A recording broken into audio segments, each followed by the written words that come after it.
உயிர்தனை வீடு சேர்க்கும் சைவ சித்தாந்தம். அனைவருக்கும் அன்பு வணக்கம். இறையருளால் கற்க அறக்கட்டளை என் முயற்சியில் கம்பவாரதி திரு இலங்கை ஜெயராஜையா அருளும் சைவ சித்தாந்த தொடர் வகுப்புகள். 3ஆம் பாடம் ஞானாசிரியர் அருள்நந்தி சிவாச்சாரியார் அருளிய சிவஞான சித்தியார் சுபக்கம். உயிர்நோக்கு சித்தியார் சுபக்கம் 112வது வகுப்பிற்கு உங்கள் அனைவரையும் அன்புடன் வரவேற்கின்றோம்.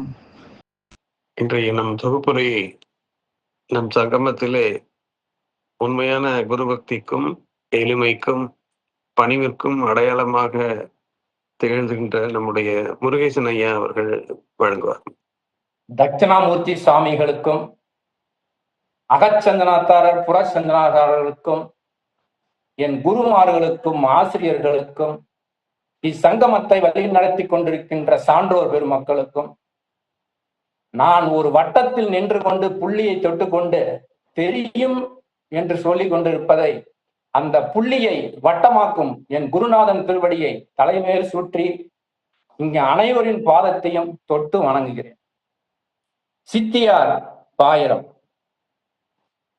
விநாயகர் வணக்கம், பரசிவ வணக்கம். நூலின் வழி நுதலிய பொருளும் கேட்போர் பயனும் அவை அடக்கம்.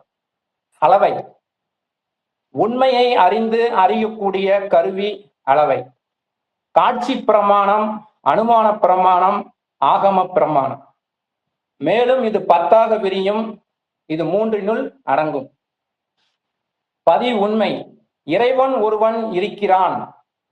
அவன் என்ன செய்து கொண்டிருக்கிறான்? படைத்தல், காத்தல், அழித்தல், மறைத்தல், அருளல் தொழிலை செய்து கொண்டு இருக்கிறான். நம் முன்னோர்கள் உள்பொருள், அதாவது தோற்றமும் இருக்கக்கூடாது, முடிவும் இல்லாத பொருள் என்ன அப்படின்று பலகாலம் ஆராய்ந்து ஆராய்ந்து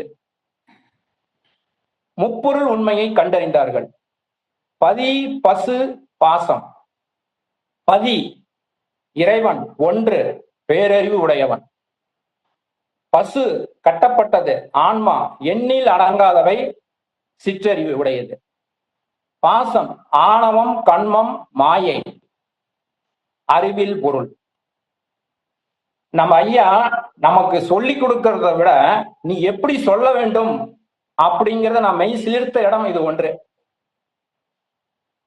மலம் ஆன்மாவை பற்றவில்லை, ஆன்மாதான் மலத்தை பற்றியது என்று நீ சொல்ல வேண்டும். ஒண்ணு. ரெண்டாவது,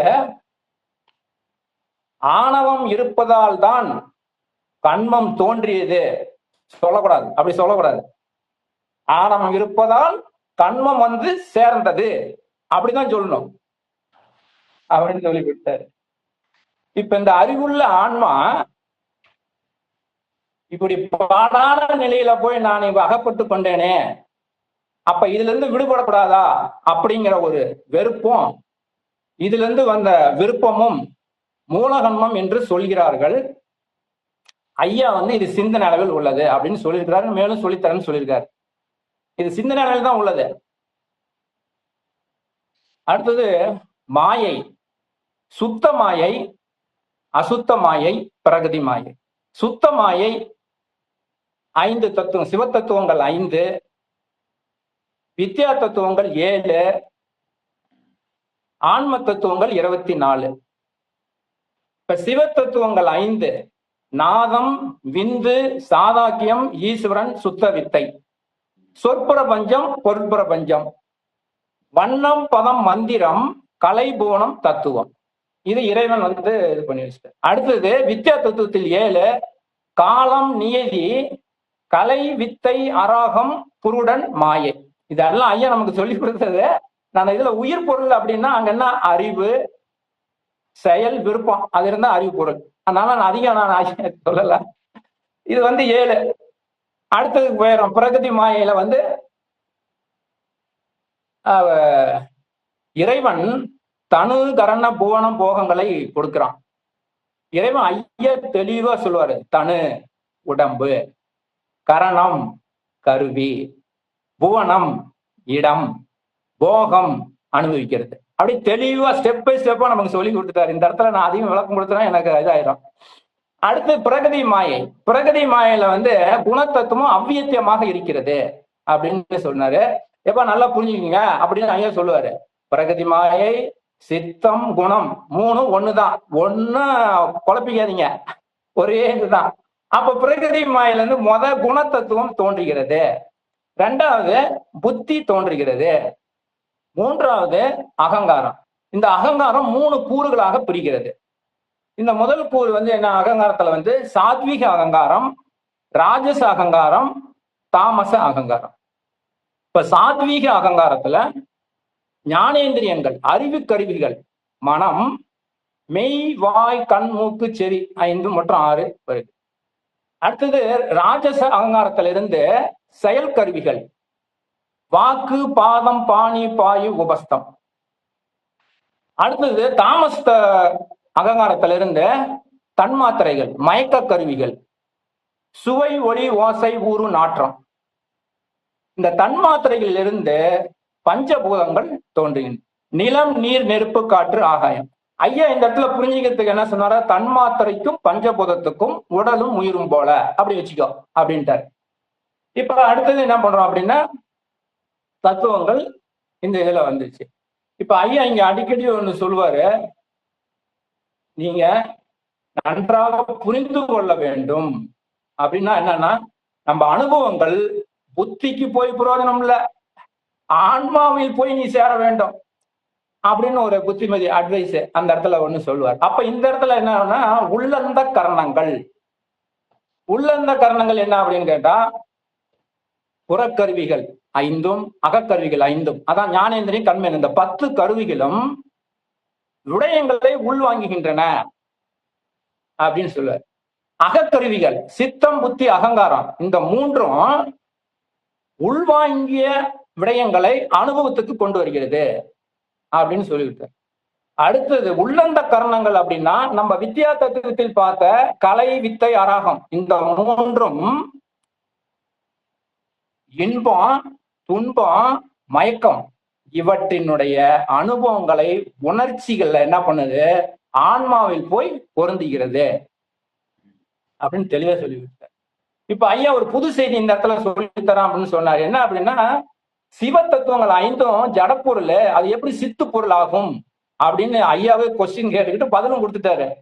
இறைவன் சக்தி ரூபமாக இறங்கி வர்றதுனால அங்க இறைவனுக்கு என்ன இருக்கிறதோ அது அந்த இருக்கிற ஆன்மாக்கு உண்டுன்னாரு. நான் எப்படி புரிஞ்சுக்கிட்டேன் அப்படின்னா, ஐயா இலங்கையில இருக்கிறது சுத்த மாயை. இப்ப நீங்க கம்பன் விழாவில் நீங்க நடத்துனீங்க, மேடையில நீங்க ஏறவே கிடையாது. ஆனா நீங்க செஞ்ச வேலைய பிரசாந்த் ஐயா பண்ணாரு. நான் அப்படியே கற்பனை பண்ண பார்க்கும் பொழுது அப்படியே நீங்க என்ன செய்றீங்களோ அப்ப நான் புரிஞ்சுக்கிட்டேன், அது சித்து.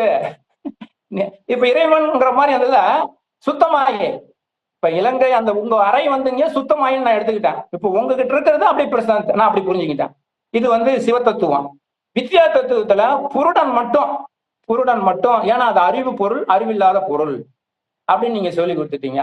அப்புறம் அடுத்தது என்னன்னு கேட்டா மீதி 30 அசத்துப்புறம். அதான் என்ன சொல்லுவீங்கன்னா, நீங்க அப்படியே கரெக்டா உள்பொருள், உள்ளில் பொருள், அறிவில் பொருள், இல்பொருள், உள்பொருள், உள்ளில் பொருள், இல்பொருள், அது தெளிவா அந்த இடத்துல எந்த இல்லை.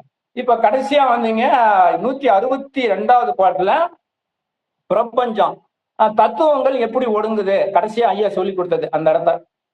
சங்கார காலத்துல அந்த 24 தத்துவங்கள் ஸ்ரீகண்டருத்தராலும், அராக முதலிய 6 அனந்தராலும், சுத்த வித்தை அது லயசிவனாலும் 3 லயசிவனாலும், சக்தி சிவம் அப்படிங்கிற 2 சுத்த சிவனாலும் ஒடுங்கும். தோற்றமும் இதே மாதிரிதான் அப்படிங்கிறத நான் குறிப்பா குறிச்சுக்கிட்டேன். அடுத்தது வாழ்கிறேன் அருட்கடலே பற்றா பவக்கடலில் வீழ்ந்தே அலையாமல் மேதினியில் சூழ்ந்து விடா, சைவ தமிழன் இலங்கை நல்லூர் கம்பபாரதி நாதனே, சைவ தமிழன் இலங்கை நல்லூர் கம்பபாரதி நாதனே. ஐயா இந்த இடத்துல ஒரு தவறு இருக்குது, நீங்க கண்டுபிடிச்சிருக்கீங்க. இந்த இடத்துல ஒரு வார்த்தை வரக்கூடாதுங்கய்யா.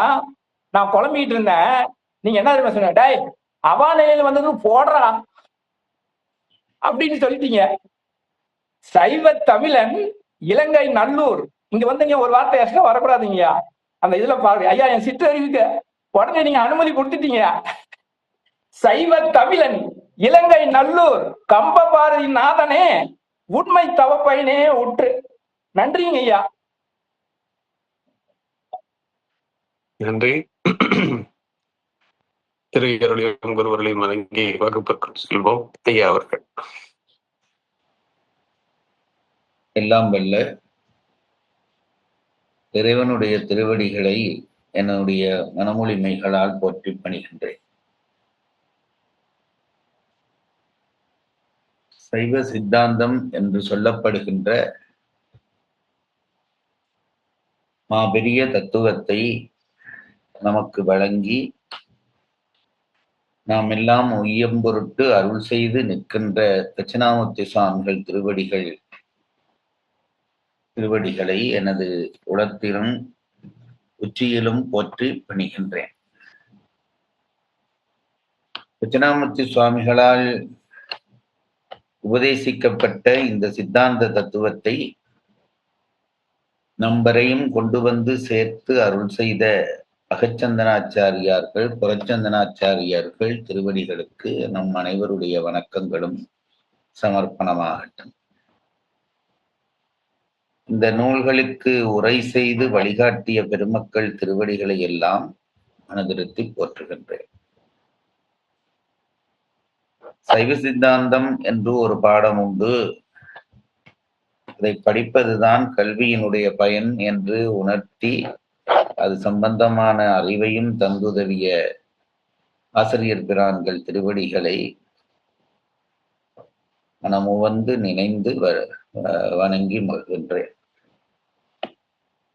இந்த உயிர்நோக்கு என்கின்ற சங்கமத்தை உருவாக்கி நாம் எல்லோரும் சித்தாந்த அறிவை பெறுவதற்கு வழி செய்து நிற்கின்ற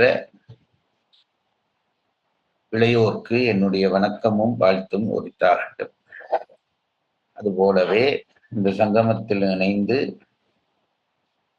உங்களுக்கு நான் ஆசிரியனாகவும் எனக்கு நீங்கள் ஆசிரியர்களாகவும் இருந்து ஒரு இணைப்போடு நடத்துகிற இந்த சங்கமத்தின் பிரதிநிதிகளாக இருக்கக்கூடிய உங்கள் அனைவருக்கும் என்னுடைய வணக்கமும் வாழ்த்தையும் தெரிவித்து மகிழ்ச்சி அடைகிறேன். இன்றைக்கு உமானந்தினியுடைய பாடல் மகிழ்ச்சி தந்தது.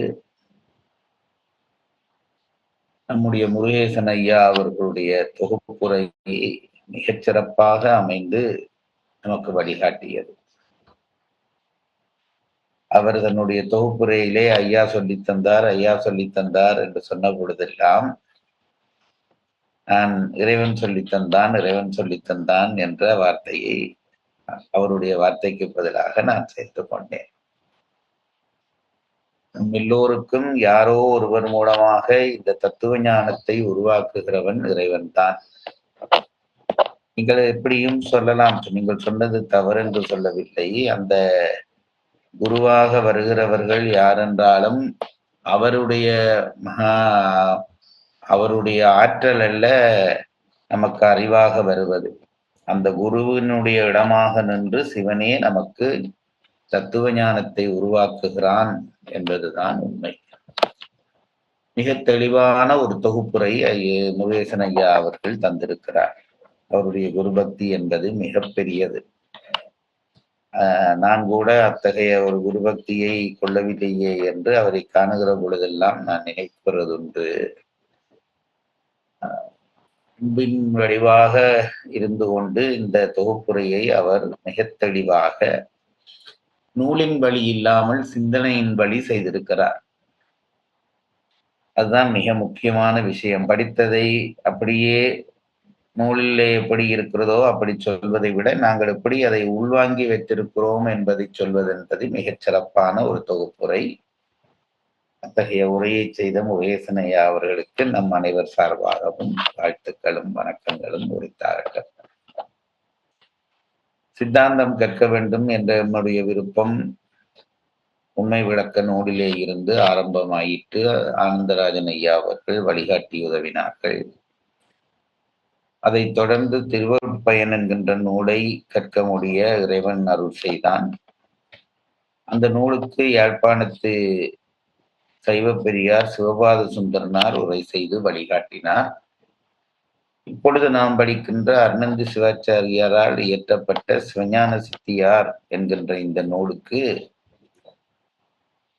கொழும்பு நகரத்திலே வாழ்ந்த நீதிபதியாகிய திருவணங்கம் ஐயா அவர்களுடைய உரை நமக்கு வழிகாட்டுகிறது. இந்த பெரியவர்கள் எல்லாம் நமக்கு குருமார்கள். அவர்கள் திருவடிகளை எண்ணி எண்ணி போற்றி இந்த நூலின் இறுதி நிறைவு வரைக்கும் நமக்கு அவர்களுடைய ஆசையினாலே விளக்கம் உண்டாக வேண்டும் என்று பிரார்த்தித்தபடிதான் இந்த நூலினை நாம் கற்க வேண்டும்.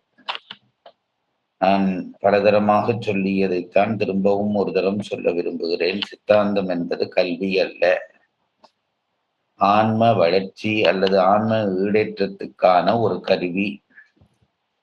அதனை அறிவுபூர்வமாக கற்பதினால் ஆணவன்தான் வளரும். உணர்வு பூர்வமாக கற்றால்தான் நாம் உய்வடையலாம் என்ற உண்மையை தயவு செய்து மறந்து போகாதீர்கள் என்பதை நினைப்பூட்டிக் கொள்ள விரும்புகிறேன். ஆயிரவியலிலே 6 பாடல்கள் வைத்து நமக்கு நூலை அறிமுகம் செய்து வைக்கிறார். விநாயகருக்கு வணக்கம், பரசிவத்துக்கு வணக்கம், நூலின் வழி நூலை கற்க தகுதியுடையவர்கள் போன்ற விவரங்கள். அதற்கு பிறகு அவையடக்கம் என்று மொத்தமாக 6 பாடல்களுக்கே இத்தனை செய்திகளையும் அடக்கி தருகிறார் நம்முடைய அருணந்தி சிவாச்சாரியார் அவர்கள். அதற்கு பிறகு ஐயா அவர்கள் சொன்னது போல உண்மைகளை அறிய கருவி நூல் நமக்கு அவசியம். இந்த கருவி நூலில் ஒன்றாகிய இலக்கணம் தர்க்கம் என்கின்ற 2 கருவி நூல்கள் என்று சொல்லப்படுகின்றன. இந்த கருவி நூல்களில் ஒன்றாகிய தர்க்க பகுதி உண்மைகளை நிறுவ உதவுகிற ஒன்று.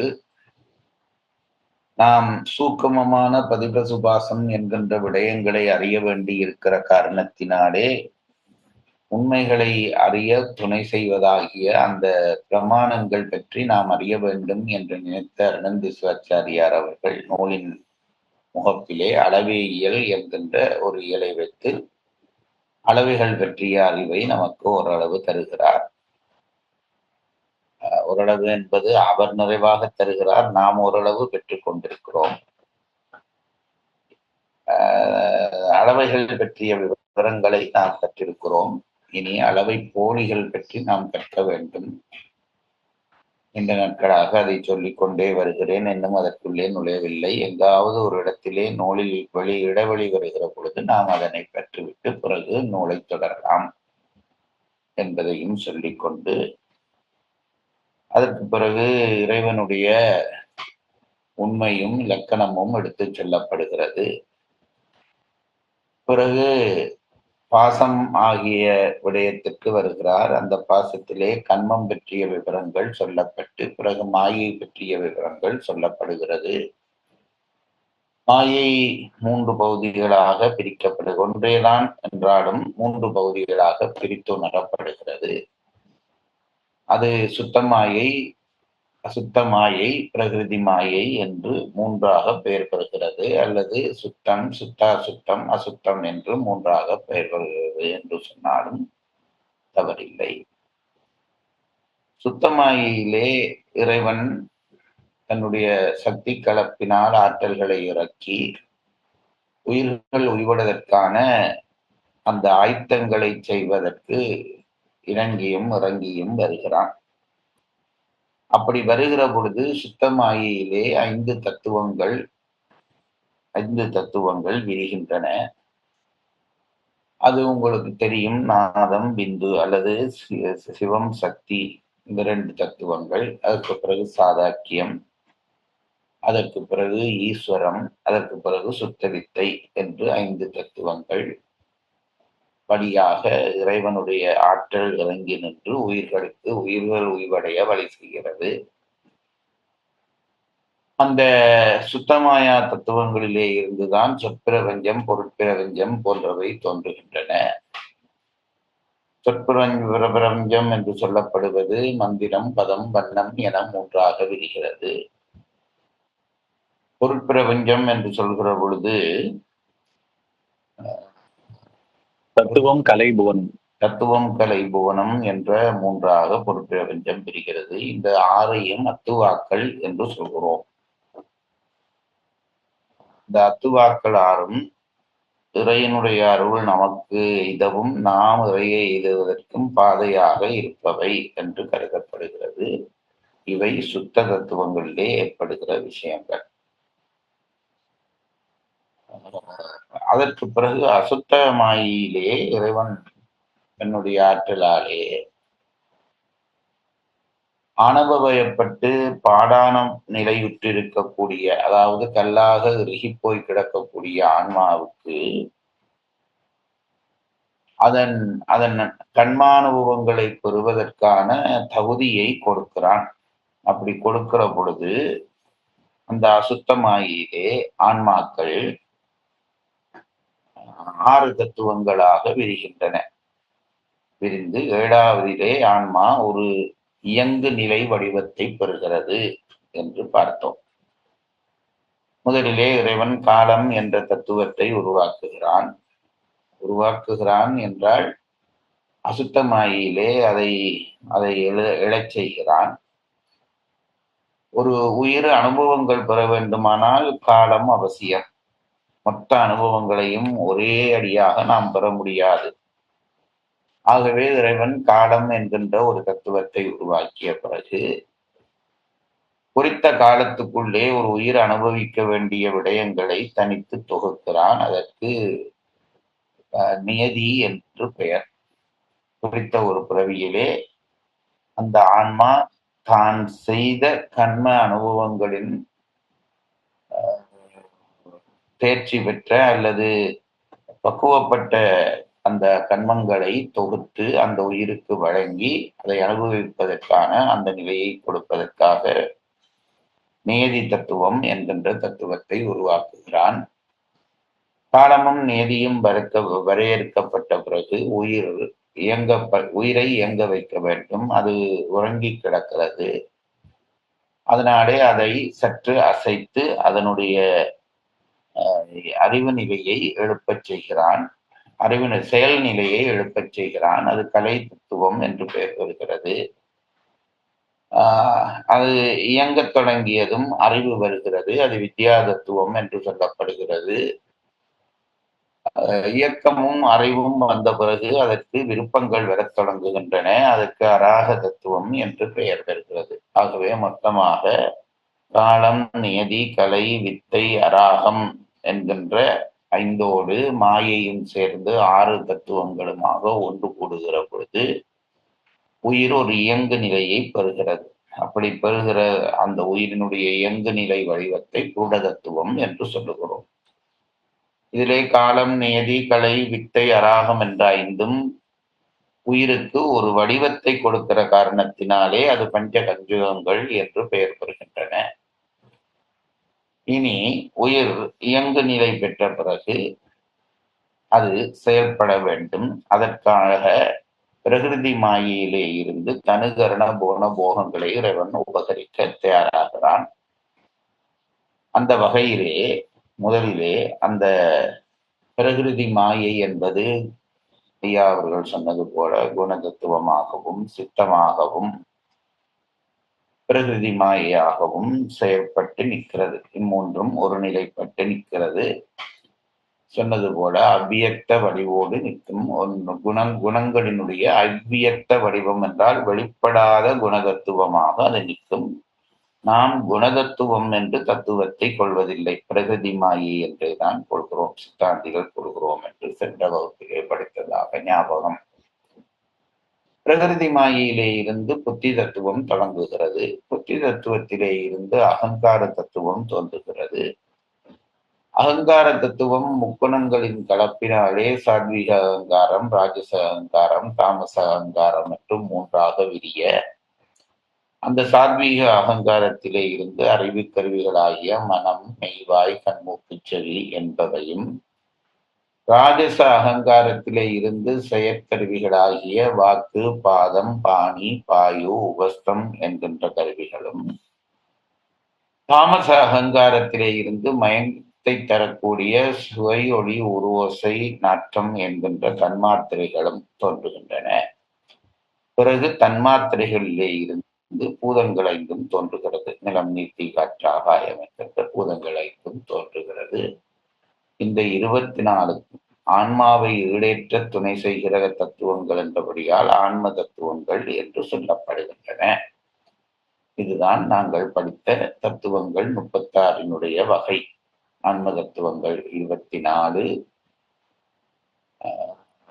வித்தியா தத்துவங்கள் 7, சுத்த தத்துவம் அல்லது சிவதத்துவம் 5, இவையெல்லாம் கூட்ட வருகிற 36 தத்துவங்களுக்கும் உள்ளாகப்பட்டு உயிர் இயங்கி நிற்கிறது.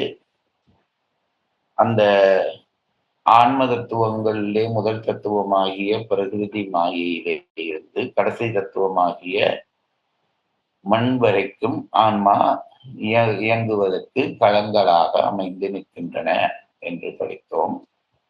அதற்கு பிறகு ஐயா சொன்னது போல அந்த பிரபஞ்சம் ஒடுங்குகிற முறை சொல்லி இருக்கிறார். எப்படி பிரபஞ்சம் ஒடுங்குகிறது என்றால், 3 வகையாக பிரபஞ்சம் பிரிக்கப்பட்டு கீழே இருக்கிற 24 தத்துவங்களுக்குள் அகப்பட்டு நிற்கிற உயிர்களை அந்த தத்துவங்களுக்கு அதிபதியாக இருக்கக்கூடிய ஸ்ரீகண்டருத்திரர் ஒடுக்குவார். மேலே இருக்கக்கூடிய வித்தியா தத்துவங்கள் 7 உயிர் புருட தத்துவம் உயிராக கருதப்படுகிறபடியால் அதை தவிர்த்து மிற்றைய 6ஐயும் அனந்ததேவர் ஒடுக்குகிறார். அப்போ உயிர் அங்கே ஒடுங்கும் என்ற கேள்வி பிறக்கும். உயிர் நம்முடைய தத்துவங்களுக்குள்ளே ஒடுங்கி பிறகு தத்துவங்கள் இந்த அதிதெய்வங்களாலே ஒடுக்கப்படும் என்பதுதான் இந்த ஒடுக்க முறைமை என்கிறோம். அதனாலே தான் புருட தத்துவத்தை விட்டு 6 தத்துவத்தையும் ஸ்ரீகண்டருத்திரர் ஒடுக்குகிறார் என்று படித்தோம். பிறகு மேலே வரக்கூடிய சிவதத்துவங்களிலே சுத்த வித்தை, ஈஸ்வரம், சதாசிவம் ஆகிய அந்த 3ஐயும் லயசிவன் ஒடுக்குகிறார். அதற்கு மேலே இருக்கக்கூடிய சிவம், சக்தி என்ற 2ஐயும் சுத்த சிவம் என்று சொல்லப்படுகிற பரம்பொருள் ஒடுக்க பிரபஞ்சம் ஒடுங்குகிற முறைமை இதுதான் என்று படித்தோம். அது மட்டுமல்லாமல் எப்படி எந்தெந்த அதிதெய்வத்தால் இப்பிரபஞ்சங்கள் ஒடுங்கியதோ அதுபோலவே அந்தந்த அதிதெய்வங்களால் இந்த தத்துவ விரிவும் உருவாகும் என்பதை கற்றிருக்கிறோம். இனி அதிலே இருந்து நாங்கள் இன்றைய வகுப்பினை அல்லது இன்றைய சங்கமத்தினை நாம் ஆரம்பிப்போம். ஸ்ரீராம் பொறுப்பேற்றுக் கொள்ள. சிவஞான சித்தியார் சுபக்கம். விநாயக வணக்கம். ஒரு கோட்டன் இருசெவியன் மும்மதத்தன் நால்வாய் ஐங்கரத்தன் 6 தருகோட்டம் திரையிதழி தாழ்சடையான் தரும் ஒரு வாரணத்தின் தாள்கள் உருகோட்டு அன்படும் வணங்கி ஓவாதே இரவு பகல் உணர்வோர் சிந்தை திருகோட்டும் அயன் திருமால் செல்வமும் ஒன்றோ என்ன செய்யும் தேவே. திருவிளங்க தேசிக துதி. அருவிளங்க சிவநெறியின் அருணந்தி மொழிநூலில் ஆழம் தேற்றி உருவிளங்க உண்மை நிலை உணராதே உணர்ந்தொழுக ஒழுக்கிற்காட்டி மறுவிளங்க கதிர்காம வாழ்க்கை நிலை கூட்டி வைத்த வரனே சைவ திருவிளங்க குருவே உன் சேவடிகள் சிரமண மேற்செரிப்போம் யாமே. ஐயா, உங்களுக்கு குரு பூர்ணிமாவுக்கு சிறப்பான வணக்கங்கள். ஐயா ஆல்ரெடி சொல்லிட்டாங்க எல்லாரும். எல்லாருக்கும் வாழ்த்துக்கள். நன்றி. பாடல் 161. பாடல் தலைப்பு பிரபஞ்சம் அனைத்தும் தத்துவ சுரூபம். பொழிப்புரை. காரிய பிரபஞ்சம் அனைத்தும் தத்துவ வடிவேயாம். இத்தத்துவங்கள் 36 தூலம், சூக்குமம், அதிசூக்குமம் என தனித்தனி மூவகைப்படும். இத்தத்துவங்களை பொருந்தும் உயிர்களும் அவ்வத்தத்துவங்களின் பெயர் பெறும். ஆதலால் பிரபஞ்சம் அனைத்தும் தத்துவ சுரூபமாம். சரி. பாடல் 162. பாடல் தலைப்பு தத்துவங்கள் ஒடுங்கும் முறை. பொழிப்புரை. சங்கார காலத்திலே ஆன்ம தத்துவங்கள் 24 ஸ்ரீகண்டருத்திரரால் ஒடுங்கும். அராகம் முதலிய 6 அனந்தரால் ஒடுங்கும். சுத்த வித்தை முதலிய 3 லயசிவனால் ஒடுங்கும். சக்தி சிவம் 2 சுத்த சிவனால் ஒடுங்கும். தோற்றமும் இவ்வாறாகும். இனி புதிய பாடல். பாடல் எண் 163. பாடல் தலைப்பு உயிர்கள் ஒடுங்கும் முறை. இதுவரை நேரமும் தத்துவங்கள் ஒடுங்கும் முறை படித்தோம். தத்துவம் பிரபஞ்சம் என்பது சித்தாகவும் அசித்தாகவும் கலந்து நிற்கிறது. அதாவது உயிர் பொருட்களும் உயிரற்ற பொருட்களும் சேர்ந்ததுதான் பிரபஞ்சம் என்று உரைக்கப்படுகிறது. இதிலே உயிரற்ற பொருட்களினுடைய ஒடுக்கம் பற்றி இதுவரை கற்ற நாங்கள் இனி உயிர் பொருள்கள் எப்படி ஒடுங்குகின்றன, சித்து பொருள்கள் ஒடுங்குகிற முறைமை பற்றி இந்த பாடல் சொல்ல போகிறது. பாடல். மொய்தரு பூதமாதி மோகினி அந்தமாக பொய்தரு சமயமெல்லாம் புக்கு நின்றிடும். புகன்ற மெய்தரு சைவமாதி 23 வித்தையாதி எய்து தத்துவங்களேயும் ஒன்றும் நின்று எம் இறைக்கே. பொருளுரை. பொய்தரு சமயம் எல்லாம் பொய்ப்பயனை தருகின்ற உலோகாயதம் முதல் ஐக்கியவாத சைவம் ஈராக உள்ள புறப்புறச் சமயம், புறச்சமயம், அகப்புறச் சமயம் என்னும் முக்கூற்று சமயத்தவர் அனைவரும் மொய்தரு பூதமாதி மோகினி அந்தமாக புக்கு நின்றிடும். நெருங்கிய பூதம் முதல் அசுத்தமாயா தத்துவம் ஈராக உள்ள ஒவ்வொரு தத்துவங்களில் சென்று நிலை பெறுவர். புகன்ற மெய்தரு சைவமாதி 23 சிவாகமங்களுள் கூறப்படும் பதி பசு பாசங்களின் உண்மைத்தன்மையை விளக்குகின்ற சைவம் முதல் சிவாத்வித சைவம் ஈராக உள்ள 60 சமயத்தோரும் வித்தையாதி எய்து தத்துவங்கள் ஏயும். மந்திரேஸ்வரர் முதலியோர் பொருந்தியிருக்கும் சுத்த வித்தை முதலிய தத்துவங்கள் ஒவ்வொன்றை பொருந்துவர். எம் இறைக்கு ஒன்றும் இன்று. சித்தாந்த சைவ தெய்வமாகிய எமது சுத்த சிவன் இத்தத்துவங்களுக்கு அதீதப்பட்டு நிற்கும் நின்மலனாம். இந்த பாடலிலே உயிர்கள் ஒடுங்கும் முறைமை சொல்லப்படுகிறது. நாங்கள் இந்த நூலினுடைய ஆரம்பத்திலே அக்காலத்திலே இருந்த சமயங்களை இவர்கள் வகுத்து பிரித்தார்கள், தொகுத்து வகுத்தார்கள். தொகுக்கப்படுகிற பொழுது சமயங்கள் 24 என்று அவர்கள் பிரித்து கொண்டார்கள். அக்காலத்திலே இருந்த சமயங்கள் 24. 24 என்பது நம்முடைய சித்தாந்த சைவத்துக்கு அப்பாற்பட்டு நிற்கிற சமயங்கள் மொத்தம் 24 என்று பிரித்து கொண்டார்கள். எண்ணுகிற பொழுது தன்னை விட்டு 1, 2, 3 என்று எண்ணுவது போல இந்த சித்தாந்த சைவத்தை மையமாக வைத்து முதற் புள்ளியாக வைத்துக் கொண்டு அதிலே இருந்து எண்ணத் தொடங்குகிற பொழுது வருகிற சமயங்கள் 24 என்று பிரித்து கொண்டார்கள். பிறகு இந்த 24 சமயங்களுக்கும் நம்முடைய சித்தாந்த சைவத்திற்கும் இருக்கக்கூடிய நெருக்கம் அல்லது தொடர்பு பற்றி இவற்றை 4 வகையாக பிரித்து கொண்டார்கள். இவையெல்லாம் நீங்கள் நூலினுடைய தொடக்கத்திலே படித்த விஷயங்கள் தான். அப்படி 4 வகையாக பிரிக்கிற பொழுது முதலிலே சித்தாந்த சைவத்தோடு நெருக்கமான தொடர்பு கொண்ட 6 சமயங்களை பிரித்தெடுத்து அவற்றினுடைய பெயரை நீங்கள் அங்கும் பார்க்கலாம் இங்கும் பார்க்கலாம், எனக்கு அது மனனமாக சொல்ல தெரியாது. 6 சமயங்களாக பிரித்தெடுத்து நெருக்கம் காரணமாக அவற்றை அகச்சமயங்கள் என்று வகுத்து கொண்டார்கள். சித்தாந்த சைவத்தோடு இருக்கக்கூடிய கருத்து தொடர்பு என்கின்ற நெருக்கம் காரணமாக அவை அகச்சமயங்கள் என்று பிரித்துக் கொள்ளப்பட்டன. அதற்கு பிறகு இன்னொரு 6 சமயத்தை அதனுடைய தொடர்பு பற்றி சித்தாந்த சைவத்துக்கும் அதற்கும் இருக்கக்கூடிய ஒற்றுமை வேற்றுமை கருதி அவை அகப்புறச்சமயங்கள் என்று வகுக்கப்பட்டன. அகச்சமயமாகவும் இருக்கும், அதே நேரத்திலே புறச்சமயமாகவும் இருக்கும் என்று 6 சமயங்களை வகுத்தார்கள். அதற்கு பிறகு கொஞ்சம் தொடர்பு குறைந்து வெளியே நிற்கக்கூடிய சமயங்கள் 6 தொகுத்து அதை புறச்சமயங்கள் என்று வகுத்தார்கள். அகச்சமயம், அகப்புறச்சமயம், புறச்சமயம் என்று இந்த 3 பிரிவுகளுக்குள்ளே 18 சமயங்களை வகுத்துக் கொண்டவர்கள் கடைசியாக மிக தூரத்திலே, அதாவது சித்தாந்த சைவத்தினுடைய தொடர்பு பற்றி சிந்திக்கையில் மிக தூரத்திலே நிற்கக்கூடிய 6 சமயங்களை அவர்கள் தொகுத்து அவற்றை புறப்புறச் சமயம் என்று வகுத்துக் கொண்டார்கள்.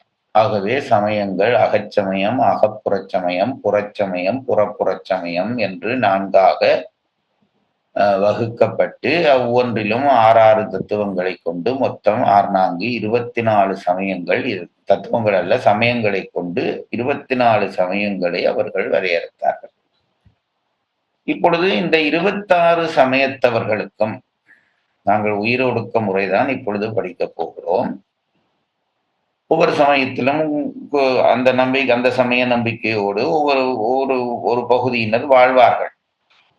அவர்களை இன்றைக்கு சித்தாந்த சைவக்காரர்கள் அவர்களோடு கோபிக்கிறார்கள். இவர்கள் புறச்சமயத்தவர்கள், புறப்புறச்சமயத்தவர்கள், இதை தொட்டாலே நமக்கு குற்றம் என்பது போல பேசுகிற சைவ சித்தாந்திகளை நான் பார்த்திருக்கிறேன். இப்போ நம்மளுடைய சங்கர மடத்தை எல்லாம் இந்த சித்தாந்த சைவர்கள் ஏற்றுக்கொள்ள மாட்டார்கள். சங்கருடைய வழிநிற்கக்கூடிய சமயத்தவர்களை எல்லாம் அந்த சமயத்தைச் சேர்ந்த பிராமணர்களுக்கு இவர்கள் ஒரு பெயர் வைத்திருக்கிறார்கள். என்ன பிராமணர்கள்? சரி, அப்புறம் சொல்லுகிறேன். என்னது? மாயாவாதிகள். இல்ல மாயாவாதிகள். சரி, அந்த பிராமணர்களுக்கு ஒரு பெயர் என்ன? அதாவது இந்த சங்கர மடத்திலே என்னென்றால் அவர்கள் சிவனைத்தான் தொழுவார்கள். ஆனால் அவர்களுக்கு மூல நூல் வேதம் அல்ல, வேத ஆகமங்கள் அவர்களுடைய மூல நூல்கள் அல்ல.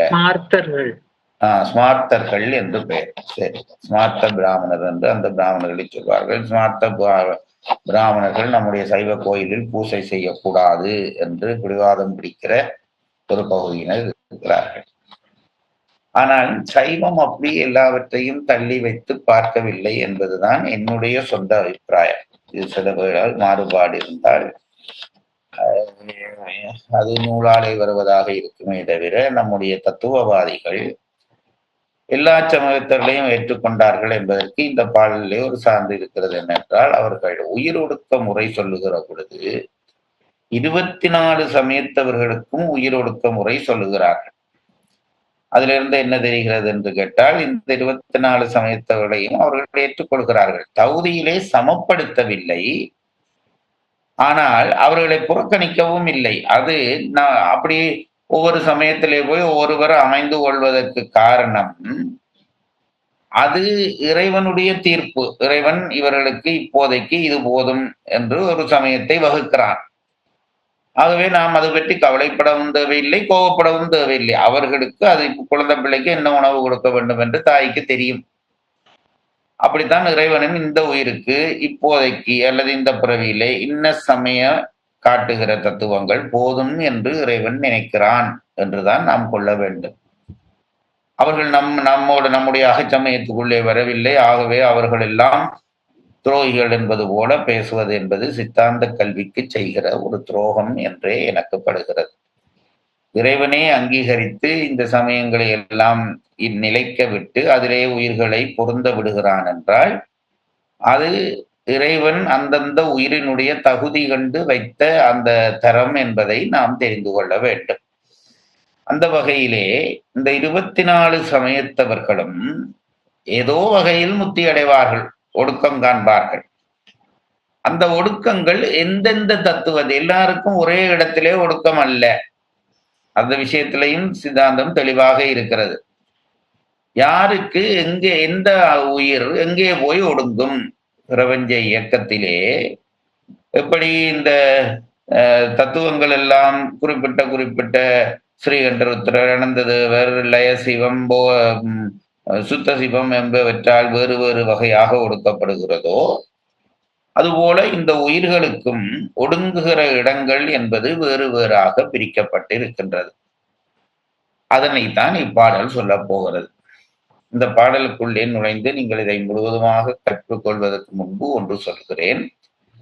இது நாம் தெரிந்து வைத்திருக்க வேண்டிய விஷயம். ஆனால் தத்துவ பாதைக்கு அது பெரிய பயன் செய்யக்கூடிய விஷயம் இல்லை. நாம் தத்துவங்களை கடந்து செல்ல வேண்டும், அறிந்து கொண்டு கடந்து செல்ல வேண்டும் என்பதுதான் முக்கியம். இப்ப இன்ன தத்துவக்காரருக்கு இந்த இடத்திலே ஒடுக்கம் என்பது தெரிந்து நம்முடைய ஆன்மாவுக்கு ஏதும் பெரும் பயன் விளையப் போவதில்லை. ஆனால் இப்படி ஒன்று இருக்கிறது என்று தெரிந்து கொள்ள வேண்டும் என்பதற்காகத்தான் இந்த பாடலை நாம் படிக்கிறோம். அதை விளங்கி கொண்டு இந்த பாடல் என்ன சொல்ல போகிறது என்றால், எந்தெந்த சமயத்தைச் சேர்ந்த ஆன்மாக்களுக்கு, குறித்த சமயத்தைச் சேர்ந்த ஆன்மாக்களுக்கான ஒடுக்கம் எந்த தத்துவத்திலே நிகழும் என்பதை சொல்ல போகிறார். ஏனென்றால் நாங்கள் படித்ததின்படி தத்துவங்கள் தத்துவாதிபதிகளினாலே ஒடுக்கப்படும், உயிர்கள் தத்துவங்களுக்குள்ளே ஒடுங்கும் என்று நாங்கள் படித்திருக்கிறோம். ஆகவே இப்பொழுது நாங்கள் உயிர்களுடைய ஒடுக்கம் பற்றி படிக்கப் போகிறபடியால் எந்தெந்த வகை சமயத்தை வழிபடுகிற உயிர்கள் எந்தெந்த தத்துவங்களுக்குள்ளே போய் ஒடுங்கப் போகிறது என்பதை இப்பாடல் சொல்ல போகிறது. இந்த விளக்கம் இருந்தாலே நம் பயணம் தொடர்வதற்கு போதுமானதாக இருக்கும். இன்னும் சற்று விரிவாக அறிந்து கொள்ள வேண்டும் என்பதற்காக இந்த பாடலை நாம் விளங்க முற்படுகிறோம். அப்படி ஐயா ஒரு செய்திங்க, அந்த 24 நீங்க சொன்னது முன்னாடி பரசு வணக்க பாட்டுல வருதுங்க ஐயா. பக்கம் 78, 79 அதுல 80 ஆரம்பத்திலேயே அது எல்லா சமய விவரங்கள் சொல்லப்பட்டு விட்டது. அதை குறிப்பாக அந்த பாடல் தெரிந்தால் அதுக்குள்ளே போய் நீங்கள் இன்றைக்கு ஒரு தரம் நேரம் கிடைக்கிற பொழுது அதை படித்து பார்க்கலாம். தொடருங்கள். பொய்தரு சமயம் எல்லாம். அடுத்த ஒரு நிமிஷம் உங்களை குழப்புவதற்கு மன்னித்துக் கொள்ளுங்கள். இந்த ஒரு செய்தி சொல்ல வேண்டும். இந்த சிவஞான சித்தியார் என்ற நூல் நமக்கு திருவிளங்கம் ஐயா உரை செய்த நூல் கிடைக்கவில்லை என்று சொன்னார்கள். யாழ்ப்பாணத்திலே யோகர் சுவாமி என்ற ஒரு ஞானி இருந்தார். அவருடைய பக்தர்கள் எல்லாம் சேர்ந்து சிவதொண்டன் நிலையம் என்ற ஒரு நிலையம் வைத்திருக்கிறார்கள். அங்கே அண்மையிலே இந்த புஸ்தகத்தை வெளியிட்டிருக்கிறார்கள். கேட்டுக்கொண்ட இவர்கள் எங்களுடைய உயிர்நோக்குக்காரர்கள் கேட்டுக்கொண்டிருக்கேன் என்ற 10 நூல்களை வாங்கி கொண்டு வந்து கொடுத்திருக்கிறேன். அது ஏற்கனவே எல்லாரும் அதை புக் பண்ணி விட்டார்கள் அல்லது வாங்கி விட்டார்கள் என்று சொல்ல கேள்வி. தேவையானவர்கள் பதிந்தால் நான் ஒவ்வொரு முறை வருகிற பொழுதும் அந்த நூல்களை கொண்டு மிக மலிவான இலங்கை விலையிலே 500 ரூபாய், உங்கள் காசிலே பெரும்பாலும் 200 ரூபாய்க்கு உட்பட்டு அது விற்கிறார்கள். என்றால் அவர்கள் வியாபார நோக்கத்திலே அதை பதிவு செய்யவில்லை. விருப்பமானவர்கள் உயர்நோக்குக்காரர்களுடன் தொடர்பு கொள்ளுங்கள். இன்னும் 20 பேர் பதிந்து இருக்கிறாங்க ஐயா. முன்னாடி 10 முடிஞ்சு போச்சு, நீங்க கொடுத்தாச்சு. இப்ப இன்னும் 20 பதிஞ்சு இருக்காங்க ஐயா. அதனால நீங்க சரி. பொய்தரு சமயம் எல்லாம், பொய்ப்பயனை தருகின்ற உலோகாயுதம் முதல் ஐக்கியவாத சைவம் ஈராக உள்ள புறப்புறச்சமயம், புறச்சமயம், அகப்புறச்சமயம் என்னும் முக்கூற்று சமயத்தவர் அனைவரும் மொய்தரு பூதமாதி மோகினி அந்தமாக புக்கு நின்றிடும். நெருங்கிய பூதம் முதல் அசுத்த மாயா தத்துவம் ஈராக உள்ள ஒவ்வொரு தத்துவங்களில் சென்று நிலை பெறுவர். இந்த இடத்தை திருப்பி ஒரு தரம் படியுங்கள். இவ்வளவத்தையும் பொய்தரு சமயம் எல்லாம், பொய்ப்பயனை தருகின்ற உலோகாயுதம் முதல் ஐக்கியவாத சைவம் ஈராக உள்ள புறப்புறச்சமயம், புறச்சமயம், அகப்புறச்சமயம் என்னும் முக்கூற்று சமயத்தவர் அனைவரும். இதுல கவனித்துக் கொள்ளுங்கள். நான் சொன்னேனே 6 சமயங்களாக பிரித்தார்கள். கடைசி 6 தான் புறப்புற சமயம். இந்த கடைசியாரிலே கடைசியானதுதான் நாத்திகவாதம் என்று சொல்லப்படுகிற என்ன சமயம்? உலோகாயுதம். லோகாயுதம், அதாவது காட்சி பொருளும் இந்த இந்த உலகம் சார்ந்த விஷயங்களும் தான் தத்துவங்கள் என்று கருதுகிறவர்கள். இன்றைய சொல்ல போனால் நாத்திகவாதிகள் என்று சொல்லுகிறவர்கள் அல்லது நிரூச்சரவாதிகள் என்று சொல்லுகிறவர்கள் தான் இந்த 24 கடைசியிலே இருக்கிறவர்கள். அதுக்கும் ஒரு கட்டித்தனம் வேண்டும். எங்களுடைய ஆசிரியர் ஒருவர் சொல்லுவார், இந்த புள்ளிகள் பரீட்சை எழுதி புள்ளிகள் தருகிற பொழுது சில நேரத்திலே சில பேருக்கு பூச்சியம் விடும், சைபர் பூச்சியம் விடுப்பார்கள். எங்கள் ஆசிரியர் சொல்வார், அதுக்கு ஒரு தனி கட்டித்தனம் வேண்டும். 3 மாதம் வகுப்பிலே இருந்து ஒரு புள்ளி கூட எடுக்காமல் இருக்கிறது என்றால் காதுக்குள்ளே ஒன்றும் போகாமல் தாங்குவதற்கான கட்டித்தனம் இவனுக்கு மட்டும்தான் உண்டு என்று அவரை அறிமுகப்படுத்துகிற பொழுது சொல்வார். அதுபோல ஒன்றும் இல்லை என்று சொல்லுகிற தத்துவம் தான் கடைசியிலே இது அவர்களுக்கு காட்சியிலே என்னப்படுகிறதோ அது அவ்வளவுதான் அவர்களுக்கு தத்துவம். அதனாலே ஆகாயத்தை கூட அவர்கள் பூதமாக ஏற்றுக்கொள்ள மாட்டார்கள் என்று நான் முன்பு சொல்லியிருக்கிறேன். நிலம், நீர், தீ, காற்று இவ்வளவுதான் அவர்களுக்கு பூதம். நாத்திகவாதிகளுடைய தத்துவம் இந்த 4 தான். அவர்கள் கிடைத்து அதுக்கு பிறகு கொஞ்சம் கொஞ்சமா கூடிக்கொண்டு வந்தால் இவர்கள் என்ன சொல்லுகிறார்? இந்த அகச்சமயம் என்று சொல்லப்படுகிற 6 தவிர மிச்ச 18 பொய்ச்சமயம் என்று இவர்கள் பிரிக்கிறார்கள். என்றால் உண்மையை அது சரியான முறையிலே விளங்கப்படுத்தாது என்பது இவர்களுடைய கருத்து. திருவாசகத்திலே மணிவாசகர் எல்லாம் சொல்லுவார், எப்படி எல்லாம் மயக்கம் தருகிற சமயங்கள் இருக்கின்றன என்று சொல்வார். ஆனா மாயாவாதிகள் தத்தம் அதுல ஒரு வரி வரும், மிண்டிய மாயாவாதம் என்னும் சண்டமாருதம் சுழித்தடித்தார்த்து. மாயாவாதக்காரர் ஒரு பக்கத்தால் சண்டமாருதம் என்றார், பெரிய புயல் அடித்தது போல அடிச்சு என்ன கொண்டு போய் போட்டு விட்டது என்கிறார். இப்படி 6 கோடி மாயா சக்திகள் வேறுதம் மாயைகள் தொடங்கின என்று சொல்லுவார். அவருடைய மிகச்சிறப்பு, சமயம் என்று சொல்லப்படுகிற ஒன்றே நம்மை மயக்கத்துக்கு ஆளாக்கக்கூடிய வாய்ப்பு இருக்கிறது என்பார் அவர், மாணிக்கவாசகர். சமயவாதிகள் தத்தம் மதங்களே அமைவதாக அரற்றி மலைத்தனர் என்பார். நான் என்னுடைய சமயம்தான் சமயம் என்று பிடிவாதம் பிடிக்கிறது இருக்கிறதே, அதை திட்டுவார். என்றால் சமயங்களுக்குள் கடவுளாகப்பட மாட்டான், அதையும் கடந்து நிற்கிறவன் தான் ஆண்டவன் என்பதை சொல்வதற்காக சமயவாதிகள் தத்தம் மரங்களே அமைவதாக அரட்டி மலைத்தனர் என்று பேசுவார். இவற்றுக்களை எல்லாம் கடக்க வேண்டும் என்பதுதான் உண்மை நிலை. அதிலே நாம் சித்தாந்த சைவமாக இருந்து கொண்டு நமக்கு நெருக்கமாக இருக்கிறவர்களை மட்டும் அணைத்து கொண்டு அதற்கு அப்பாலே இருக்கக்கூடிய 18 சமயத்தவர்களையும் நாங்கள் பொய்ச்சமயத்தை சார்ந்தவர்கள் என்று சொல்லுகிற ஒரு கருத்தோடு தான் இந்த பாடலிலே அது அமைகிறது. அந்த பொய்ச்சமயம் என்று சொல்வது எங்கே இருந்து எதுவரை வருகிறது என்பதை முதல் வரியிலே விளங்கப்படுத்துகிறார். திருப்பி ஒரு தரம் படியுங்கள். பொய்ப்பயனை தருகின்ற உலோகாயுதம் முதல் ஐக்கியவாத சைவம் ஈராக உள்ள புறச்சமயம், புறச்சமயம், அகப்புறச்சமயம் என்னும் முக்கூற்று சமயத்தவர் அனைவரும். எங்களுக்கு ஒன்று லோகாயுதம் கடைசி, இந்த 18 லோகாயுதம் கடைசி. அடுத்தது என்ன சமயம்? முதல் உலோகாயுதம் முதல் ஐக்கியவாத சைவம், ஐக்கியவாத சமயம். அப்ப என்ன மாறி சொல்றதுனால ஐக்கியவாதம் சமயம் தொடக்கம் லோகாயுதம் வரை இருக்கக்கூடிய அந்த 18 சமயங்கள் ஒவ்வொன்றுக்குள்ளேயும் 6 இருக்கிறது. அதை நீங்கள் கட்டாயம் நமக்கு சித்தாந்த அறிவிலே இதுவும் அவசியம் என்று கருதுகிறவர்கள் அதையும் மனதிலே வைத்துக் கொள்ளலாம். மொத்தம் இந்த ஐக்கியவாத சமயத்திலே இருந்து லோகாயுதம் வரை இருக்கக்கூடிய 18 சமயத்தையும் பிச்சமயம் என்று சொல்கிறார். அப்ப எது விடுபடுகிறது என்றால் அகச்சமயம் என்று சொல்லுகிற 6ஐயும் இவர்கள் மெய்ச்சமயமாக ஏற்றுக்கொள்கிறார்கள். பொய்ப்பயனை தருகின்ற உலோகாயுதம் முதல் ஐக்கியவாத சைவம் ஈராக உள்ள புறச்சமயம், புறச்சமயம், அகப்புறச்சமயம் என்னும் முக்கூற்று சமயத்தவர் அனைவரும் மொய்தரு பூதமாதி மோகினி அந்தமாக புக்கு நின்றிடும். நெருங்கிய பூதம் முதல் அசுத்தமாயா தத்துவம் ஈராக உள்ள ஒவ்வொரு தத்துவங்களில் சென்று நிலை பெறுவர். அசுத்தமாயா தத்துவத்துக்கு மோகினி என்று ஒரு பெயர் இருக்கிறது. அது உங்களுக்கு முன்பு படித்திருக்கிறீர்கள். அப்போ இவர்கள் எங்கே ஒடுங்க போறார்கள்டா, பூதங்கள் என்று சொல்லப்படுகிற இந்த 5 இருந்து அசுத்தமாயை தத்துவம் என்கின்ற வரையிலான தத்துவங்களுக்குள்ளே இந்த 18 சமயத்திலும் வாழ்கிறவர்கள் ஒடுக்கம், அவ்வாழுகிற உயிர்கள் ஒடுக்கம் பெறும். அது பிறகு இனி இது எங்கெங்கே யார் யார் ஒடுங்குவார்கள் என்ற விவரம் இன்னும் தெளிவாக சொல்வார்கள். இது அடிப்படை.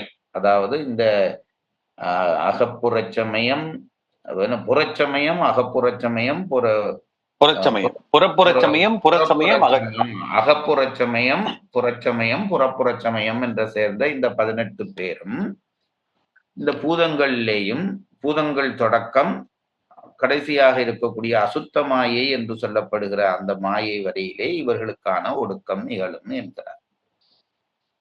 புகன்ற மெய்தரு சைவமாதி 2 சிவாகமங்களுள் கூறப்படும் பதி பசு பாசங்களின் உண்மைத்தன்மையை விளக்குகின்ற சைவம் முதல் சிவாத்வித சைவம் ஈராக உள்ள 6 சமயத்தோறும்.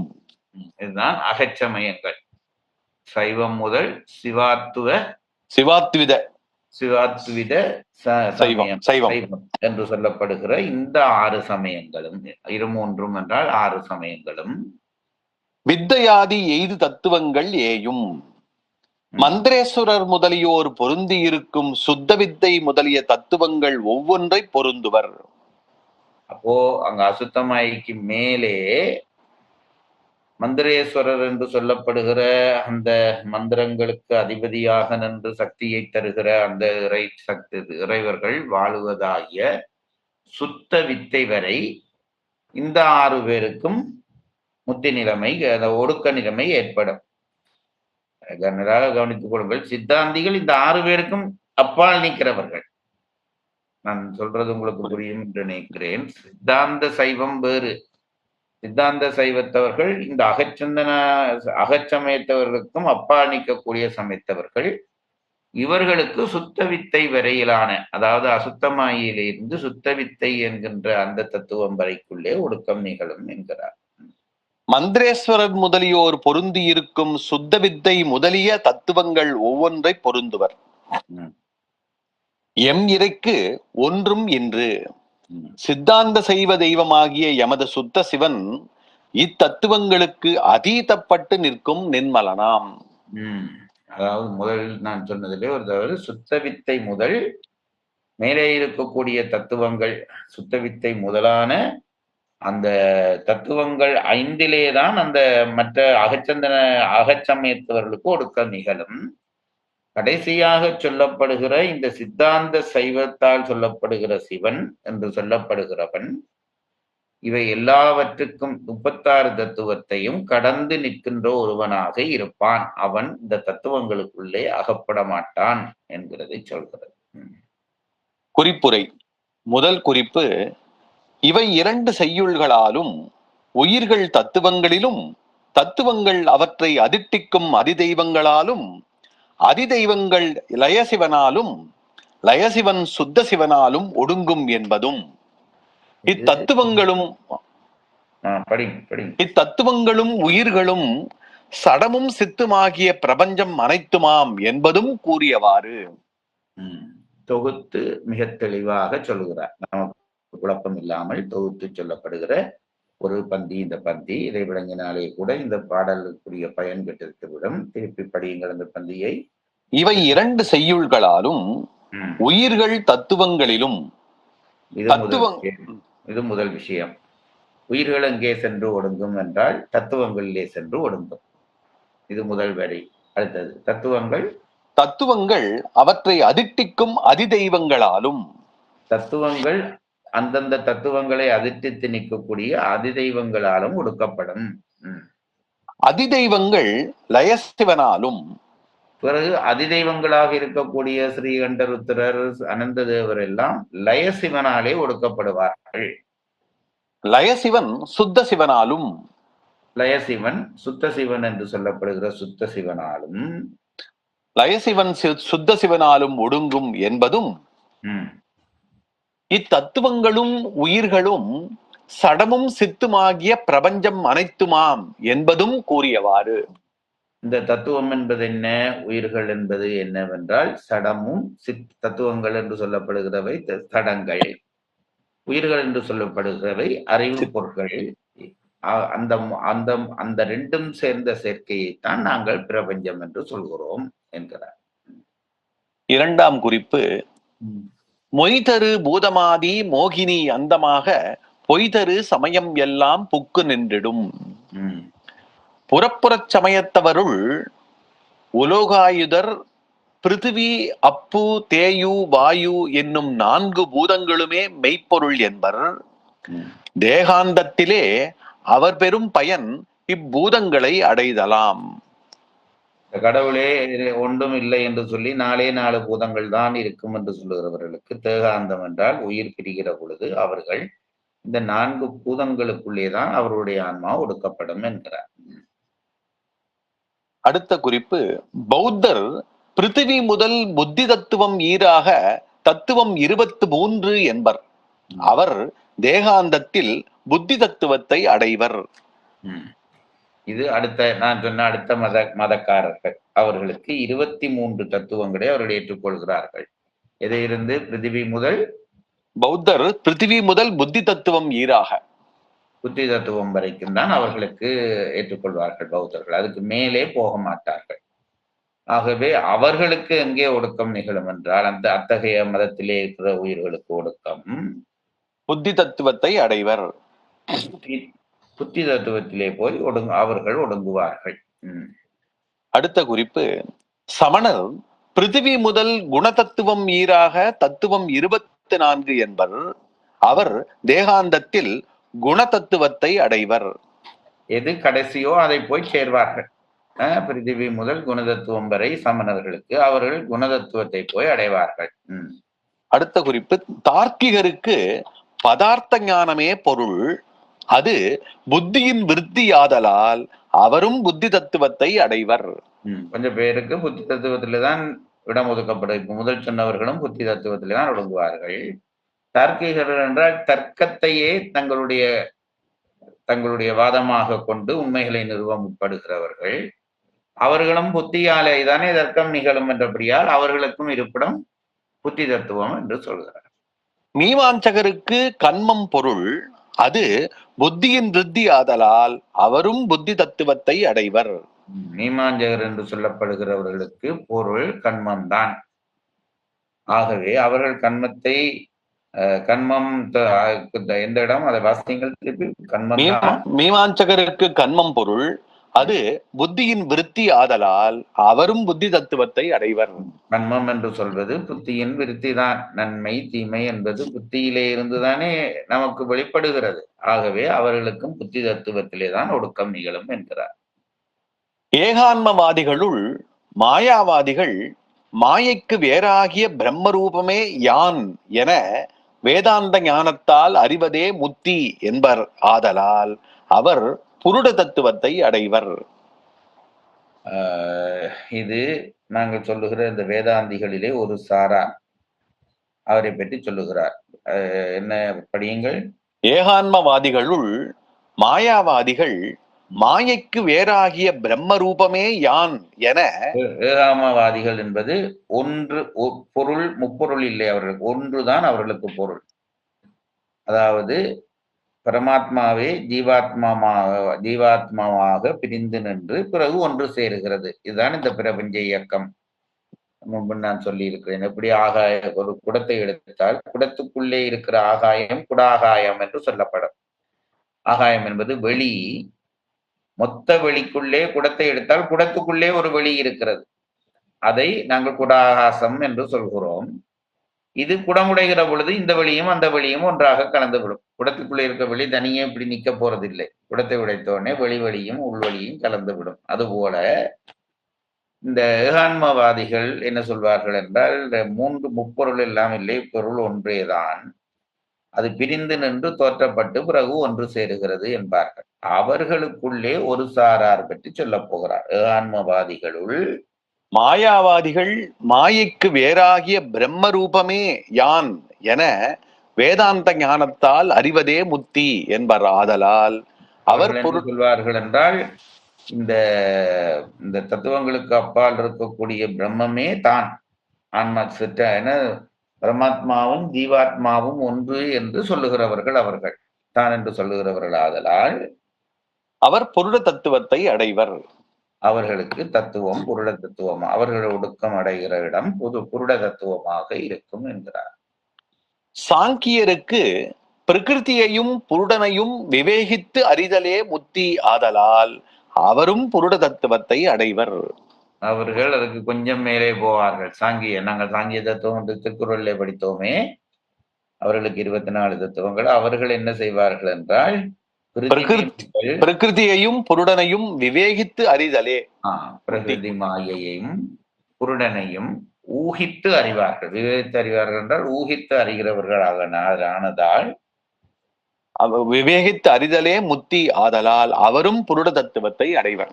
அவர்களுக்கும் தத்துவம் புருட தத்துவம் தான். அதாவது புத்தியாலே சிந்தித்து அடைந்த விடயங்கள். ஆனால் அந்த 24 தத்துவ எல்லைக்குள்ளேயே நிற்கிறது. ஆகவே அவர்களுக்கு எல்லாமே புத்தி தத்துவத்திலே தான் ஒடுக்கம் என்கிறார். புருட தத்துவம் புருட தத்துவத்திலே தான் ஒடுக்கம் என்கிறார். பாதஞ்சலருக்கு முத்தி சாங்கியருக்கு போல ஆதலால் அவரும் புருட தத்துவத்தை அடைவர். அடுத்த மதத்தவர்களாகிய பாதஞ்சலர் என்று சொல்லப்படுகிறவர்களுக்கும் புத்தி தத்துவத்திலே தான் புருட தத்துவத்திலே தான் ஒடுக்கம் என்கிறார். அடுத்து பாஞ்சராத்திரிகளுக்கு தத்துவம் 24, அவர் பிரகிருதியை அடைவர். இவர்கள்தான் வைஷ்ணவர்கள் என்று சொல்லப்படுகிறவர்கள், பஞ்சராத்திரிகள் என்று. அவர்களுக்கு என்ன வாசியங்கள்? பாஞ்சராத்திரிகளுக்கு தத்துவம் 24, அவர் பிரகிருதியை அடைவர். அவர்கள் பிரகிருதி என்கின்ற தத்துவத்தை அடைவார்கள் என்கிறார். பிரகிருதி மாயை அடைவார்கள். பாசுபதர் மாயா தத்துவத்தை அடைவர். பாசுபதர் என்று சொல்லப்படுகிறவர்கள் மாயா தத்துவத்தை அடைவர். மாயா என்பது அசுத்த மாயா தத்துவத்தை அடைவார்கள். மாவிரதர் வித்யா தத்துவத்தை அடைவர்.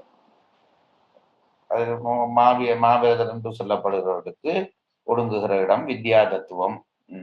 காபாலர் கால தத்துவத்தை அடைவர். அவர்களுக்கு கால தத்துவத்திலே தான் ஒடுக்கம். 3ஆம் குறிப்பு, சைவமாதி 23, சுத்த சைவம் முதலாக 6 அகச்சமயம், பாடாணவாதம், பேதவாதம், சிவசமவாதம், சிவசங்கராந்தவாதம், ஈஸ்வர அவிகாரவாதம், சிவாத்வித சைவம் என்னும் 6 எனலுமாம். இந்த 6 தான் அகச்சமயங்கள் என்று சொல்லப்படுபவை. பாடாணவாதத்திற்கும் பேதவாதத்திற்கும் தம்முள் வேறுபாடு சிறிது ஆகலின் அவ்விரண்டனையும் ஒன்றாக வைத்து எண்ணி சுத்த சைவத்தையும் உடன் கூட்டி அகச்சமயம் 6 என கொள்ளப்பட்டது. அகச்சமயம் 6 என்று சொல்லப்பட்டதற்கான அடிப்படையை எடுத்து சொல்கிறார். அந்த அளவிலே அதை நாம் விளங்கிக் கொண்டால் போதுமானது.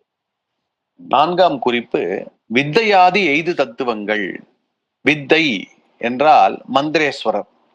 வித்தைகள் வித்தையீசர் சதாசிவர் என்பவர்க்கு என்னும் செய்யுள் 45 பார்க்க. இந்த வித்தைங்கிறதுக்கு மந்திரேஸ்வரன் எப்படி சொன்னேன்னா அந்த பாட்டுல சொல்லியிருக்கு அப்படின்னு மேற்கோள் காட்டுறாங்க. 5ஆம் குறிப்பு, ஒன்றும் இன்றி. பாட்டு பக்கம் வச்சிருக்கீங்களா? எடுத்துடலாங்க ஐயா, ஒரு நிமிஷம் எடுத்துடலாம். இல்ல, நேரமாகுது. நாங்க அடுத்த வகுப்புல அதை பார்ப்போம். இப்ப படிங்க. இல்ல, எடுத்தாச்சு. நான் பாடல் 45 பக்கம் 156. வித்தைகள் வித்தையீசர் சதாசிவர் என்பவர்க்கு வைத்துறும் பதங்கள் வண்ணம் புவனம் கண் மந்திரங்கள் தத்துவம் சரீரம் போகம் கரணங்கள் தாம் எல்லாமும் உய்த்திடும் செய்யாது. அந்த கடைசியில கருத்துரையை படிங்க. பொழிப்புரை. வைந்தவம் அபரமுத்தருக்கு வேண்டப்படும் சுத்த அத்துவாக்கள் எல்லாவற்றிற்கும் முதற் காரணமாய் இருக்கும். என்ன சமம்? வைந்தவம்னு. அதாவது சுத்த மாயைக்கு வைந்தவம் என்ற ஒரு பெயர் இருக்கிறது. அது வைந்தவம் அபரமுத்தருக்கு வேண்டப்படும் சுத்த ஆத்மாக்கள் எல்லாவற்றிற்கும் முதற் காரணமாய் இருக்கும். சுத்தமாகிதான் இவர்கள் எல்லாரும். அதுல எங்க மந்திரேஸ்வரர் பற்றி எங்க முதல் லைன்ல அந்த வித்தைனா வித்தைகள் வித்தை ஈசர் அப்படின்னு வார்த்தை வருதுங்கய்யா.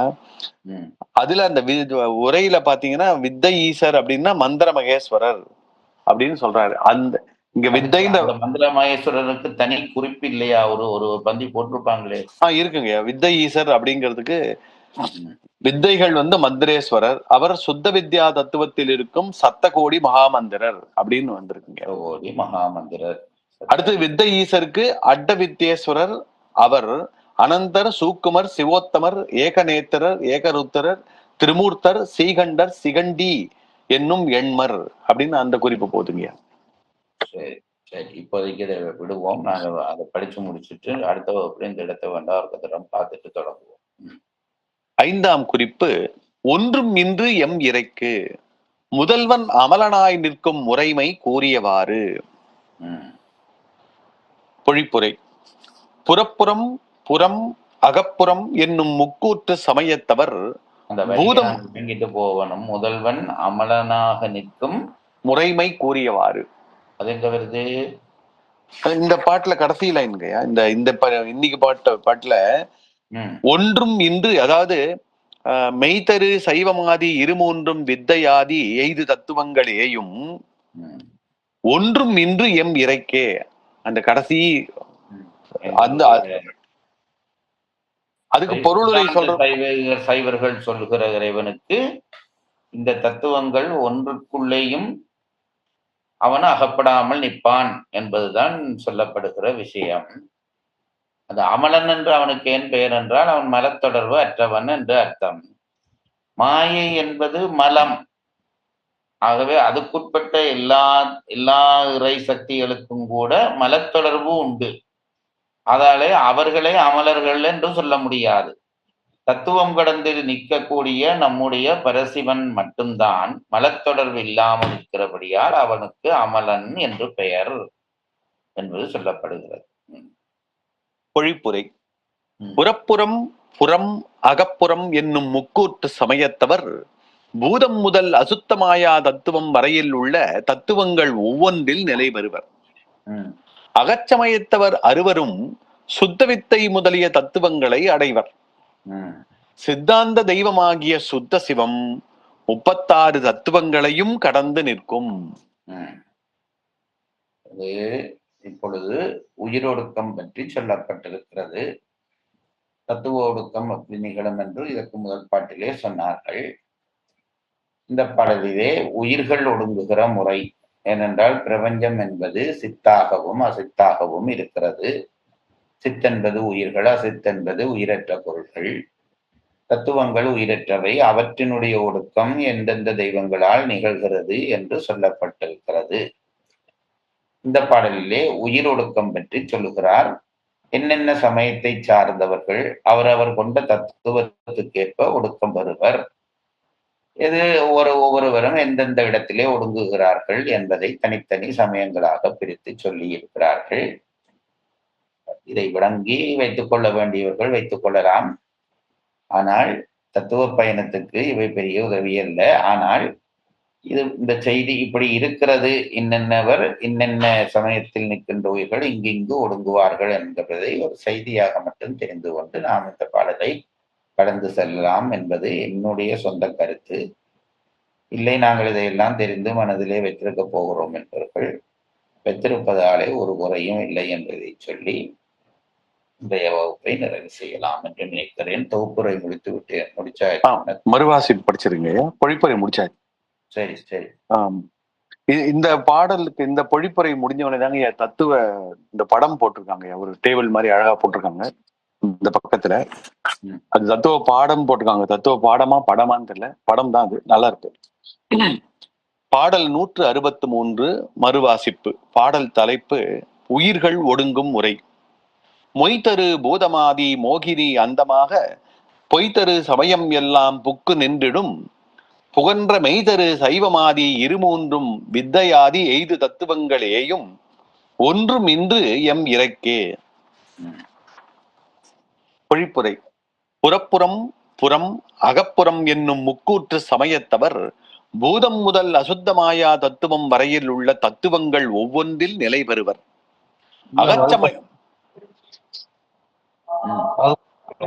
அகச்சமயத்தவர் அறுவரும் சுத்த வித்தை முதலிய தத்துவங்களை அடைவர். சித்தாந்த தெய்வமாகிய சுத்த சிவம் 36 தத்துவங்களையும் கடந்து நிற்கும்.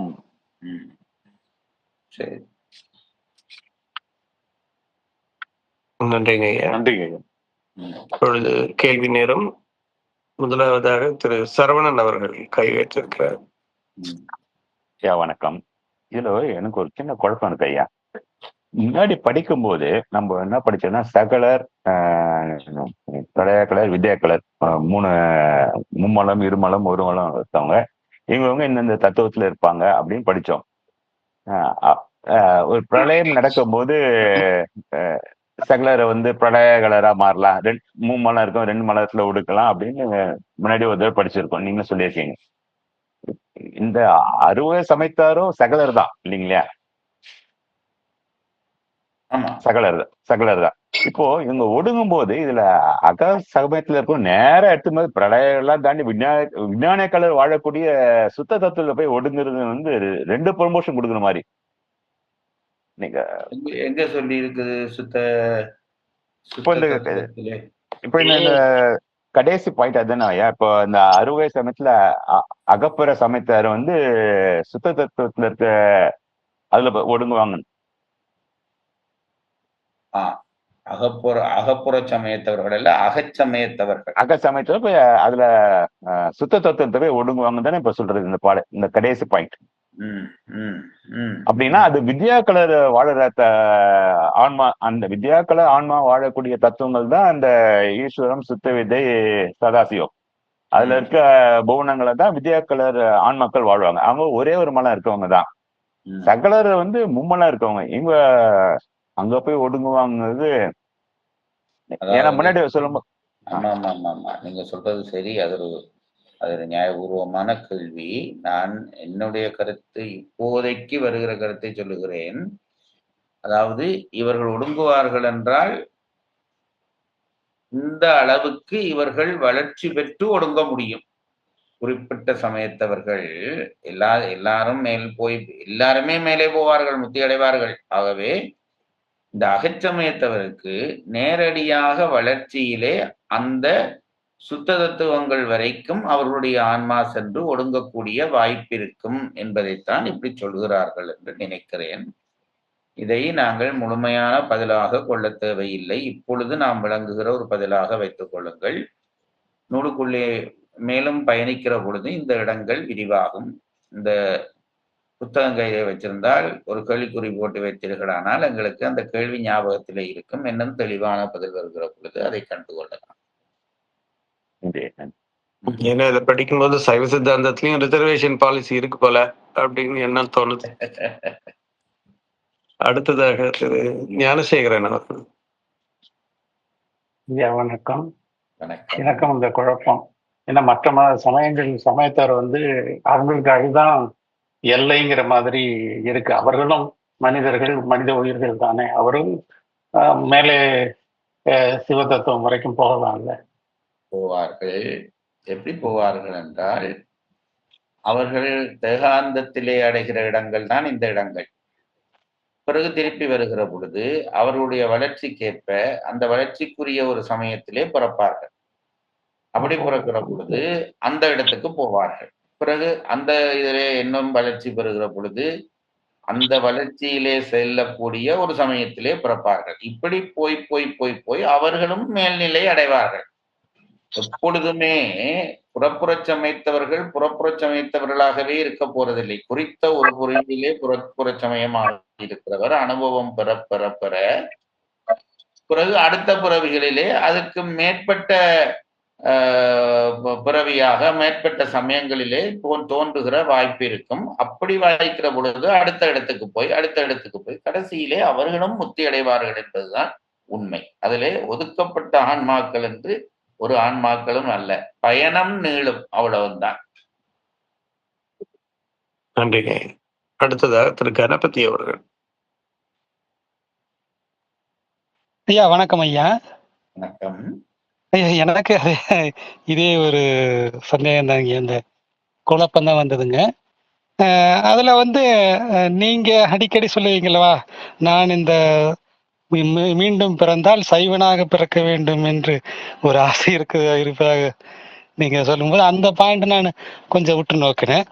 அப்ப வந்து என்னன்னா, இதுல வந்து சைவரா பிறந்தாலும் கூட நம்ம நடைமுறை வாழ்க்கையில எத்தனையோ ஆன்மாக்கள் வந்து இன்னுமே அந்த நாத்தியவாதிகளா இருப்பதை நம்ம பாக்குறோம் நடைமுறையில. அவங்கெல்லாம் வந்து ஆனா அந்த அந்த கொசு அந்த அந்த பதிலுக்கு எனக்கு நீங்க முதல் கேள்வி கேட்டப்போ விளக்கம் கொடுத்துட்டீங்க. அதாவது இன்னும் அது வந்து நம்ம படிப்படியா வளர்ந்து நிலை அடைந்தா தான் அந்த நிலைக்கு போக முடியுங்கிறது தெளிவா சொல்லிட்டீங்க. அதனால அது அந்த கேள்விக்கு எனக்கு பதில் கிடைச்சிருச்சுங்க. ரொம்ப நன்றிங்க. பிறவி பயணத்திலே தொடர்ச்சியாக ஏற்றம்தான், ஏறுவரிசைதான் என்று இல்லை. சரிங்க. நாங்கள் ஏறுவோம், சில நேரத்திலே நம்முடைய ஒரு பிறவியிலே செய்கிற வினைகானமாக இறங்கவும் வாய்ப்பு இருக்கிறது. இப்படி இறங்கி ஏதோ ஒரு பிறவியிலே ஏறி கடைசி இடத்துக்கு நாங்கள் எப்படியும் இறைவன் நம்மை கொண்டு வருவான். அது எப்படி உங்களுக்கு தெரியும் என்று கேட்டால், அவன் முற்றறிவு பொருள், அவனாலே ஆகாதது ஒன்றுமில்லை. அவன் சர்வஜன் சர்வகிருத்தன் என்று பெயர் பெற்றவன், எல்லா அறிவும் உள்ளவன், எல்லா செயலும் செய்யக்கூடியவன் என்றபடியால் ஏதோ வகையில் நம்மையும் அவன் மீட்டெடுத்து கொண்டு போய் அந்த இடத்துக்கு சேர்ப்பிப்பான். அவனுடைய பஞ்சகிருத்திய நடனம் என்பது உயிர்களுக்கு முத்தி கொடுப்பதற்காக நடைபெறுவது என்றபடியால் எல்லா உயிருக்கும் அவன் என்றோ ஒரு இடத்திலே முத்தி கொடுப்பான் என்று நான் நம்புறேன். நன்றி. நன்றிங்கய்யா. இதுல நம்ம பெருமை கொள்வது இந்த சைவடா பிறந்தது ஒரு பெருமைதான் அப்படிங்கிறது. அதுலயே தத்துவம் படிப்பது இன்னும் அதுல ஒரு மேலடி ஒரு பெருமை என்று நமக்கு பெருமை கொள் பேரு ஆணவம் பிடிச்சு விடும். ஆணவம் பிடிச்சு பேரு அதான் பேருங்க. நமக்கு கிடைத்த இறைவன் ஏதோ சரியாக பயணிக்கிறோம் என்று நம்பிக்கொள்ள வேண்டியதுதான். அதான் நீங்க சொன்ன வார்த்தை அதுதான் ஞாபகம் வந்தது. நன்றிங்க ஐயா. நன்றிங்க. நன்றிங்க ஐயா. அடுத்ததாக ஸ்ரீராம் அவர்கள்.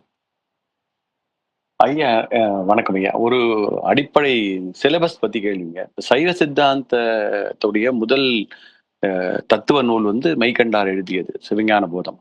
அது ஒரு 12 சூத்திரம் தான் சொல்லியிருக்கீங்க. அதுல வந்து விளக்கமான இந்த பதங்கள்லாம் மோகினி இல்ல அசுத்தமாயா சுத்தமாயா அப்படின்னா இருக்கிறதுக்கு வாய்ப்பு இருக்கான்னு தெரியலங்க எனக்கு. நான் படிச்சது இல்லைங்கய்யா. இப்போ அதுக்கு அடுத்த நூலாக சிவஞான சித்தியார் வருது. இதுல அழகா இந்த வார்த்தைகள்லாம் சொல்றாரு. அசுத்தமாயா இல்ல மோகினி, அப்புறம் 36 தத்துவம் சொல்றாரு. சோ இந்த சைவ சித்தாந்தத்துடைய சிலபஸ் ஏற்பட்டதே சிவஞான சித்தியாருக்கு அப்புறம் தானா அப்படின்னு ஒரு சிந்தனை வந்ததுங்க. அந்த இந்த நேம் எல்லாம் போட்டு இந்தந்த வார்த்தைகள் இந்தந்த விஷய தத்துவத்துக்கு இல்லை. அதுக்கு சிவஞான போதத்தை நாங்கள் இன்னும் படிக்கவில்லை. படிக்காதபடியால் அதிலே இவை எல்லாம் இல்லை என்று சொல்லக்கூடாது. என்னவென்றால் நூல்கள் நுண்மைப்பட்டுத்தான் முதல் நிலைக்கு வருகின்றன. சிவஞான போதம் முதல் நூல் என்றால் சைவ சித்தாந்தத்தில் சொல்லப்பட்ட கருத்து எல்லாமே அதிலே இருக்கும். அதிலே நாம் சந்தேகப்பட வேண்டியது இல்லை. ஆனால் வெளிப்பட்டு சொல்லாமல் குறிப்பினாலே சொல்லி இருக்கக்கூடிய வாய்ப்பு இருக்கிறது. நானும் அது முழுசா படிக்காதபடியால் நான் ஊகமாகத்தான் சொல்லுகிறேன். என்ன ஒரு பிரச்சனை என்றால், பிறகு அந்த கருத்துக்களை அவர்களுடைய பாடலில் இருந்து உரை செய்கிறவர்கள் வெளிப்படுகிற பொழுதுதான் இந்த கருத்துக்கள் எல்லாம் வெளியிலே வருகின்றன. இதிலே சொன்ன அத்தனையும் சிவஞான போத மாபாடியத்திலே சிவஞான மாமுனிவர் அங்கே இனங்கண்டு சொல்லி இருக்கிறார். ஆகவே அதனுடைய விரிவாகத்தான் சிவஞான சித்தியார் போன்ற நூல்களிலே வருகிற செய்திகள் வந்தனவே தவிர சித்தாந்த பாட சிலபஸ் என்பது சிவஞான சித்தியாரில் இருந்துதான் தொடங்குகிறது என்று நினைப்பது தவறாகத்தான் இருக்கும் என்று படுகிறது. புரியுதுங்க. இல்ல மாபாடியம் வந்து பிற்காலம் தானுங்க. மாதவ சிவஞான சுவாமியார் வந்து பின்னாடி தானே வர்றாரு. இல்லை, அது உரை பிற்காலமே தவிர நூல் முற்பட்ட நூல்ல இருந்துதானே அந்த உரை காணப்படுகிறது. புரியுதுங்க. உரைகள் பின்னுக்கு வந்தவைதான். அப்படித்தான் எல்லா நூல்களோட உரையும் பின்னுக்கு வந்தவைதான். நூல்களாக வைத்து விளங்கி இருந்தால் இந்த புத்தகங்களை நாங்கள் விளங்கவே முடியாது. தத்துவ ஞானம் பெற்றவர்களுக்குத்தான் இந்த இடத்திலே இன்ன சொல் இன்னத்துக்கு வருகிறது என்று திருக்குறளை ஓரளவு விளங்கி விடலாம். தத்துவங்களை விளங்குவதற்கு தத்துவ ஞானம் இருந்திருக்க வேண்டும். அப்படிப்பட்டவர்கள் விரித்து சொல்கிற பொழுதுதான் நாங்கள் இதை காணுகிறோம். நாங்கள் மெய்கண்ட கடவுளுடைய அருள் இருந்தால் நாங்கள் சிவஞான போதமும் படிப்போம். அப்பொழுது அது எல்லாம் இருக்கிறதா இல்லையா என்பதை நாங்கள் தீர்மானித்துக் கொள்ளலாம். புரியுதுங்க. நன்றிங்க. நன்றிங்க ஐயா. அடுத்து திரு முருகேசன் அவர்கள்.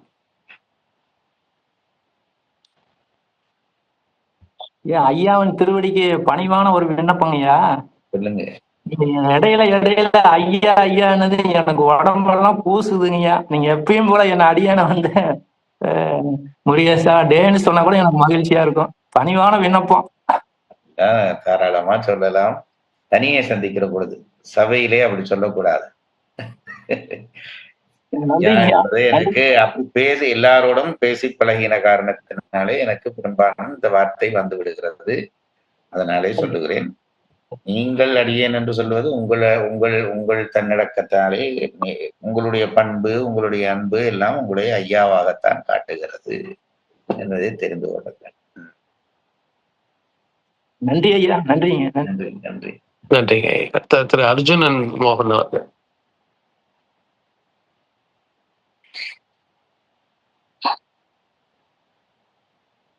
அர்ஜுனன் மைக். வணக்கங்க. வணக்கங்க ஐயா. வணக்கம் ஐயா. ஒரு 2 கேள்வி. ஒண்ணு வந்து இந்த தத்துவங்கள் ஒடுங்கும் முறையில புருட தத்துவம் ஒடுங்கும் முறை பத்தி கொஞ்சம் விளக்கம் தேவைங்க. அதை பத்தி நம்ம இதுல பேசுனதா தெரியல. தத்துவம் சித்து பொருளாக கருதப்படுவது. புருட தத்துவத்தை நாங்கள் மொத்தமாக இந்த 36 தத்துவத்தையும் உயிர் பொருள், உயிரற்ற பொருள்கள் இருக்கக்கூடிய தத்துவங்கள் என்று பிரிக்கிறோம். உயிர்த்தன்மை கொண்டதாக, ஏனென்றால் இந்த காலம், நீதி, கலை, வித்தை, அராகம், மாயை என்று 6ம் சேர்ந்தவுடனே ஆன்மாவுக்கு ஒரு வடிவம் பெற்று வருகிறது. அந்த ஆன்மாவினுடைய வடிவ நிலையைத்தான் நாங்கள் புருட தத்துவம் என்று சொல்லுகிறோம். ஆகவே புருட தத்துவத்தை நாங்கள் உயிரொடுக்கத்திலே காண முடியுமே தவிர தத்துவ ஒடுக்கத்திலே காண முடியாது. அப்படி பார்க்கிற பொழுது இந்த புருட தத்துவம் என்கின்ற தத்துவம் ஒடுங்குகிறது. இப்பொழுது நாங்கள் படித்த பாடலிலே எங்கேயோ ஒரு இடத்திலே வரும், எனக்கு அது வரிசைப்படுத்தி சொல்ல தெரியவில்லை. அந்த புருட தத்துவம் எதுவரை சென்று ஒடுங்கும் என்பதை இந்த பாடலிலே எங்கேயாவது ஒரு இடத்திலே இருக்கும். இதை மட்டும் விளங்கிக் கொள்ளுங்கள். மற்றைய 35 தத்துவங்கள் போல அல்லாமல், இல்ல 35 இல்ல 24 6 30 தத்துவங்கள் போலல்லாமல் புருட தத்துவம் உயிர் பொருளாக அது கருதப்படுவதால் அதனுடைய ஒடுக்கம் தத்துவ ஒடுக்கத்துக்குள்ளே வராது. அப்படின்னா நம்ம அடுத்த சிந்தனைங்க இந்த மற்ற எல்லா சமயத்தாரும் சொன்ன அவங்களுக்குள்ள இந்த உயிர் பொருள் ஆகிய புருட தத்துவம் அடங்கிடுது அப்படின்னு எடுத்துக்கலாமா ஐயா? எனக்கு புரியல, திருப்பி கேளுங்க. அதாவது புருட தத்துவம் உயிர் பொருள்னு எடுத்துக்கிட்டோம்னா அது தனியே ஒடுங்கும் முறை இல்லாம இந்த புருடனானது வந்து மற்ற எல்லா சமயத்தாரும் மொத்த சொன்ன அத்தனை சமயத்தாரும் ஒடுங்கும் முறைக்குள்ள அதுவும் அடங்கிடுது அப்படிங்கிற மாதிரி எடுத்துக்கலாமான்னு ஒரு யோசனை. எனக்கு இன்னும் உங்களோட கேள்வியை நான் முழுசா விளங்க முடியாமல் தத்தளிக்கிறேன். திருப்பி ஒரு தரம் சொல்லுங்க ஐயா. இப்ப புருடம் உயிர் பொருள் ஆயிடுச்சு. இன்னைக்கு படிச்ச அந்த செய்யுள் இந்த உயிர் பொருட்கள் அடங்கும் முறையை விளக்குச்சு. ஆமா, அத்தனை உயிர் பொருட்களும் அடங்கும் முறையில புருடதத்துவம் அடங்கி விடுகிறது. ஏன்னா புருடங்கிறது அத்தனை உயிர்களுக்கும் பொதுவானது. அதனால தனியா புருடதத்துவம் ஒடுங்கும் புருண தத்துவம் அது உயிர் பொருளா ஒடுங்கிறதுக்கான விளக்கங்கள் தேவைப்படலை அப்படிங்கிறத எடுத்துக்கலாமா? உங்களுடைய கேள்வி சரி என்று இப்போது விளங்குகிறது. எனக்கு என்னுடைய ஞாபக மறதி காரணமாக இன்றைக்கு நாங்க படித்ததிலே புத்தி தத்துவம் புருட தத்துவம் ஒடுங்குகிற விவரம் சொல்லப்பட்டிருக்கிறதா என்று ஒரு தரம் பாருங்கள். நான் அதை பார்த்துவிட்டு நானும் சொல்லுகிறேன். அது ஒடுங்குகிற முறை சொல்லப்பட்டிருந்தால் அதுதான் ஒடுக்கம் என்று கொள்ளலாம். இல்லாவிட்டால் தான் அடுத்த சிந்தனைக்கு நாங்கள் போக வேண்டும். அதை ஐயா மன்னிக்கணுங்க. புருட தத்துவத்தில் ஒடுங்கும் சொன்னாருங்க இன்னைக்கு படிச்ச பாட்டுல உரையில. சில சமயத்தவர்கள் புருட தத்துவத்தில் ஒடுங்குவர்னு சொன்னாரே வழிய புருட தத்துவம் எங்க போய் ஒடுங்கும் சொல்லல. அதுதான் அவர் ஐயா கேட்கிறாரு. சரி சரி சரி சரி சரி புருட தத்துவத்தில் இவர்கள் எல்லாம் வந்து ஒடுங்குவார்கள். சரி, நான் அதை கொஞ்சம் சிந்திக்கிறேன். எனக்கு கொஞ்சம் அவகாசம் தான் ஐயா. அடுத்தது இப்ப சங்கார காலம் ஊழி நடக்கிறப்போ சுனாமி போல ஒரே செகண்ட்லயோ அல்லது ஒரே நடக்க போறது அப்படி இல்லதானுங்க, ஒரு குறிப்பிட்ட கால எல்லைக்குள்ளதானே நடக்கும். ஒரு இப்போ இல்லையா, மற்றைய ஒடுக்கங்கள் தான் அப்படி காலத்துக்குள்ளே ஒடுங்கும். ஒளி காலத்திலே எல்லாமே ஒரு இடத்திலே போய் ஒடுங்கிவிடும்.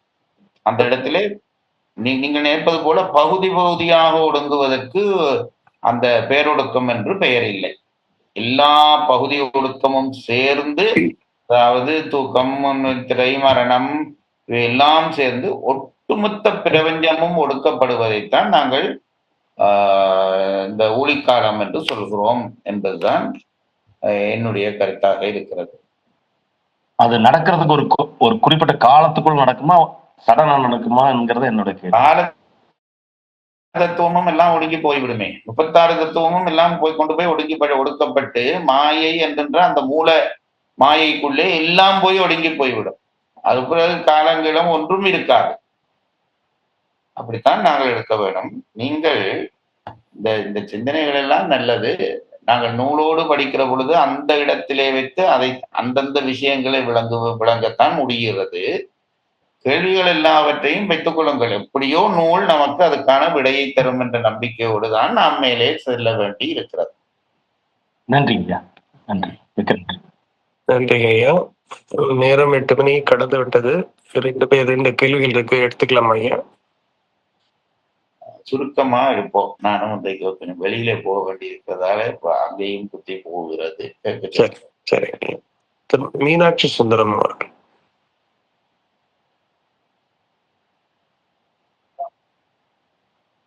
ஐயா வணக்கம். புதுக்கோட்டையிலேருந்து மீனாட்சி சுந்தரம் பேசுறேன். வணக்கங்க ஐயா. இன்னைக்கு ஆடி தபசு, அதாவது இருள்காலம் தொடங்கி ஆடி மாதம் முதல் பௌர்ணமி. அதனால ஆவுடையார் கோயில்ல தரிசனம் பண்றதுக்கு வந்திருந்தேன். நல்லது. உங்களுக்கு தரிசனத்தை காட்டுறதுக்கு முயற்சி பண்ண, வகுப்பை தொந்தரவு பண்ற மாதிரி இருந்துச்சு. ரொம்ப சந்தோஷம் ஐயா. நீங்க நினைச்சதே சந்தோஷம். நாங்களும் மனதளவாக அந்த பிரார்த்தனையை பண்ணி கொடுக்கிறோம். அனைவருக்குமான பிரார்த்தனையை நான் எல்லாருக்கும் நான் பிரார்த்தனை பண்ணிட்டு வந்திருக்கிறேன். ரொம்ப சந்தோஷம் ஐயா, ரொம்ப சந்தோஷம். நன்றி. உங்களோட நன்றி. நன்றி. இறுதி கேள்வியாக திரு கண்ணன் அவர்கள். ஐயா வணக்கம் ஐயா. வணக்கம் ஐயா. இறைவன் படைத்த படைப்புல எல்லா உயிர்களும் சரிசமம்னு தான் இது வரைக்கும் நான் நினைச்சிட்டு இருந்தேன். ஆனா இப்போ இந்த உயிர்கள் ஒடுங்குற முறையை பாக்குறப்ப இறைவனே பாகுபாடோட வச்சிருக்க மாதிரி ஒரு அர்த்தம் கொடுக்கறது. ரெண்டாவது அண்டத்துல உள்ளதுதான் பிண்டத்துல. அப்ப எல்லா உயிர்களிலுமே இந்த 36 தத்துவங்கள் இருக்கப்போ ஏன் எல்லாராலையும் அந்த 36ஐயும் கடக்க முடியல? ஒரு வகுப்பறையிலேயே 30 மாணவர்கள் இருக்கிறார்கள். 8ஆம் வகுப்பு என்ற அளவிலே எல்லாரும் சமமானவர்கள். ஆனால் எல்லாருக்கும் ஒரே பாடம் கற்பிக்கப்படுகிறது, ஒரே காலத்துக்கு கற்பிக்கப்படுகிறது. ஆசிரியர் ஒரு பேதமும் செய்யவில்லை. ஆனால் ஒருவன் முதலாவது 100 புள்ளி எடுக்கிறான், இன்னொருவன் 50 புள்ளி எடுக்கிறான், இன்னொருவன் 20 புள்ளி எடுக்கிறான். அதற்கேற்ற வகுப்பேற்றங்கள் செய்யப்படுகிறது. இது ஆசிரியர் பாரபட்சம் உடையவர் என்பதற்கு இதை எடுக்கலாமா? ஆசிரியர் எல்லாருக்கும் சமமாகத்தான் கொடுத்தார். பற்றிய மாணவர்கள் தத்தம் தகுதிக்கேற்ப பற்ற அதுக்கேற்ற ஏற்றங்கள் அவர்களுக்கு கிடைக்கிறது. ஆசிரியனுக்கு இந்த மாணவன் 100 புள்ளி எடுக்க வேண்டும், அவனுக்கு அதுக்கேற்ப படிப்பிக்க வேண்டும், இன்னொருவனுக்கு 10 புள்ளி போதும் என்று ஆசிரியர் நினைப்பதில்லை. எல்லாம் கொடுக்கிறார். மாணவர்களுடைய முயற்சியினாலே அவர்கள் தங்களுடைய உயர்வுகளை பெற்றுக் கொள்கிறார்கள். ஆகவே இதிலே இறைவனுடைய பாரபட்சம் ஒன்றுமில்லை. உயிர்கள் கண்மங்கள் காரணமாக தாம் தாழ்ந்து உயர்ந்து நிற்கிறதுனாலே தான் இந்த பேதங்கள் ஏற்படுகிறது என்பதை புரிந்து கொள்ளுங்கள். இல்லையா, இப்போ பஞ்சராத்திரத்துல இருக்கவங்க 24 தத்துவத்துல ஒடுங்குறாங்கன்னீங்க, வேற ஒருத்தவங்க 36வது தத்துவத்துல ஒடுங்குறாங்கன்னீங்க. அப்ப பேதம் இருக்கதானே செய்யுது. அந்த இடத்துல அவங்களுடைய கொள்கையை அவங்க பின்பற்றுறாங்க. அதுதான் இப்ப அந்த கொள்கைக்கே காரணம். அவர்களுடைய கண்மம் அதுவரைதான் அவர்களை போக விடுகிறது. இறைவன் அல்ல போக விடுபவன். அவரவர் தம் இந்த உலகத்திலே நடக்கிற எல்லா செயலுக்கும் உயிரே காரணம். அதனாலேதான் உயிர் அதுக்கேற்ப இறைவன் அது உயர்வடைவதற்கான தகுதிகளை அதற்கு கொடுத்து கொண்டு இருக்கிறான். அதை பற்றி சில உயிர்கள் மேலே போகின்றன, சில உயிர்கள் கீழே நிற்கின்றன. ஆனால் இறைவன் எல்லா உயிரையும் மேலே கொண்டு போய் சேர்ப்பான் என்பதுதான் நாம் படிக்கிற படிப்பு. ஒரு உயிரையும் இந்த தத்துவத்திலேயே இரு என்று விட்டுவிட மாட்டான். அதனுடைய அனுபவம் காரணமாக அடுத்தடுத்த படிக்கு கொண்டு போய் கடைசியிலே தன்னோடு சேர்த்துக் கொள்வான். அப்படித்தான் எடுக்க வேண்டும். நன்றி ஐயா, நன்றி. நேரம் கடந்து விட்டது. இறையருளையும் குருவர்களையும் வணங்கி இன்றைய வகுப்பினை நிறைவு செய்வோம். நன்றி, வணக்கம். உயிரை அன்பில் வளர்த்து அருளாக்கும் இம்முயற்சியில் இணைந்து பங்கேற்றமைக்கு நன்றி. இறைப்பணியான இம்முயற்சியின் மற்ற பதிவுகளை கேட்க www.katka.co.in வலைதளம் அல்லது யூடியூபில் உயிர்நோக்கு என்ற இணைப்பிலும் காணலாம். நன்றி, வணக்கம், சிவார்ப்பணம்.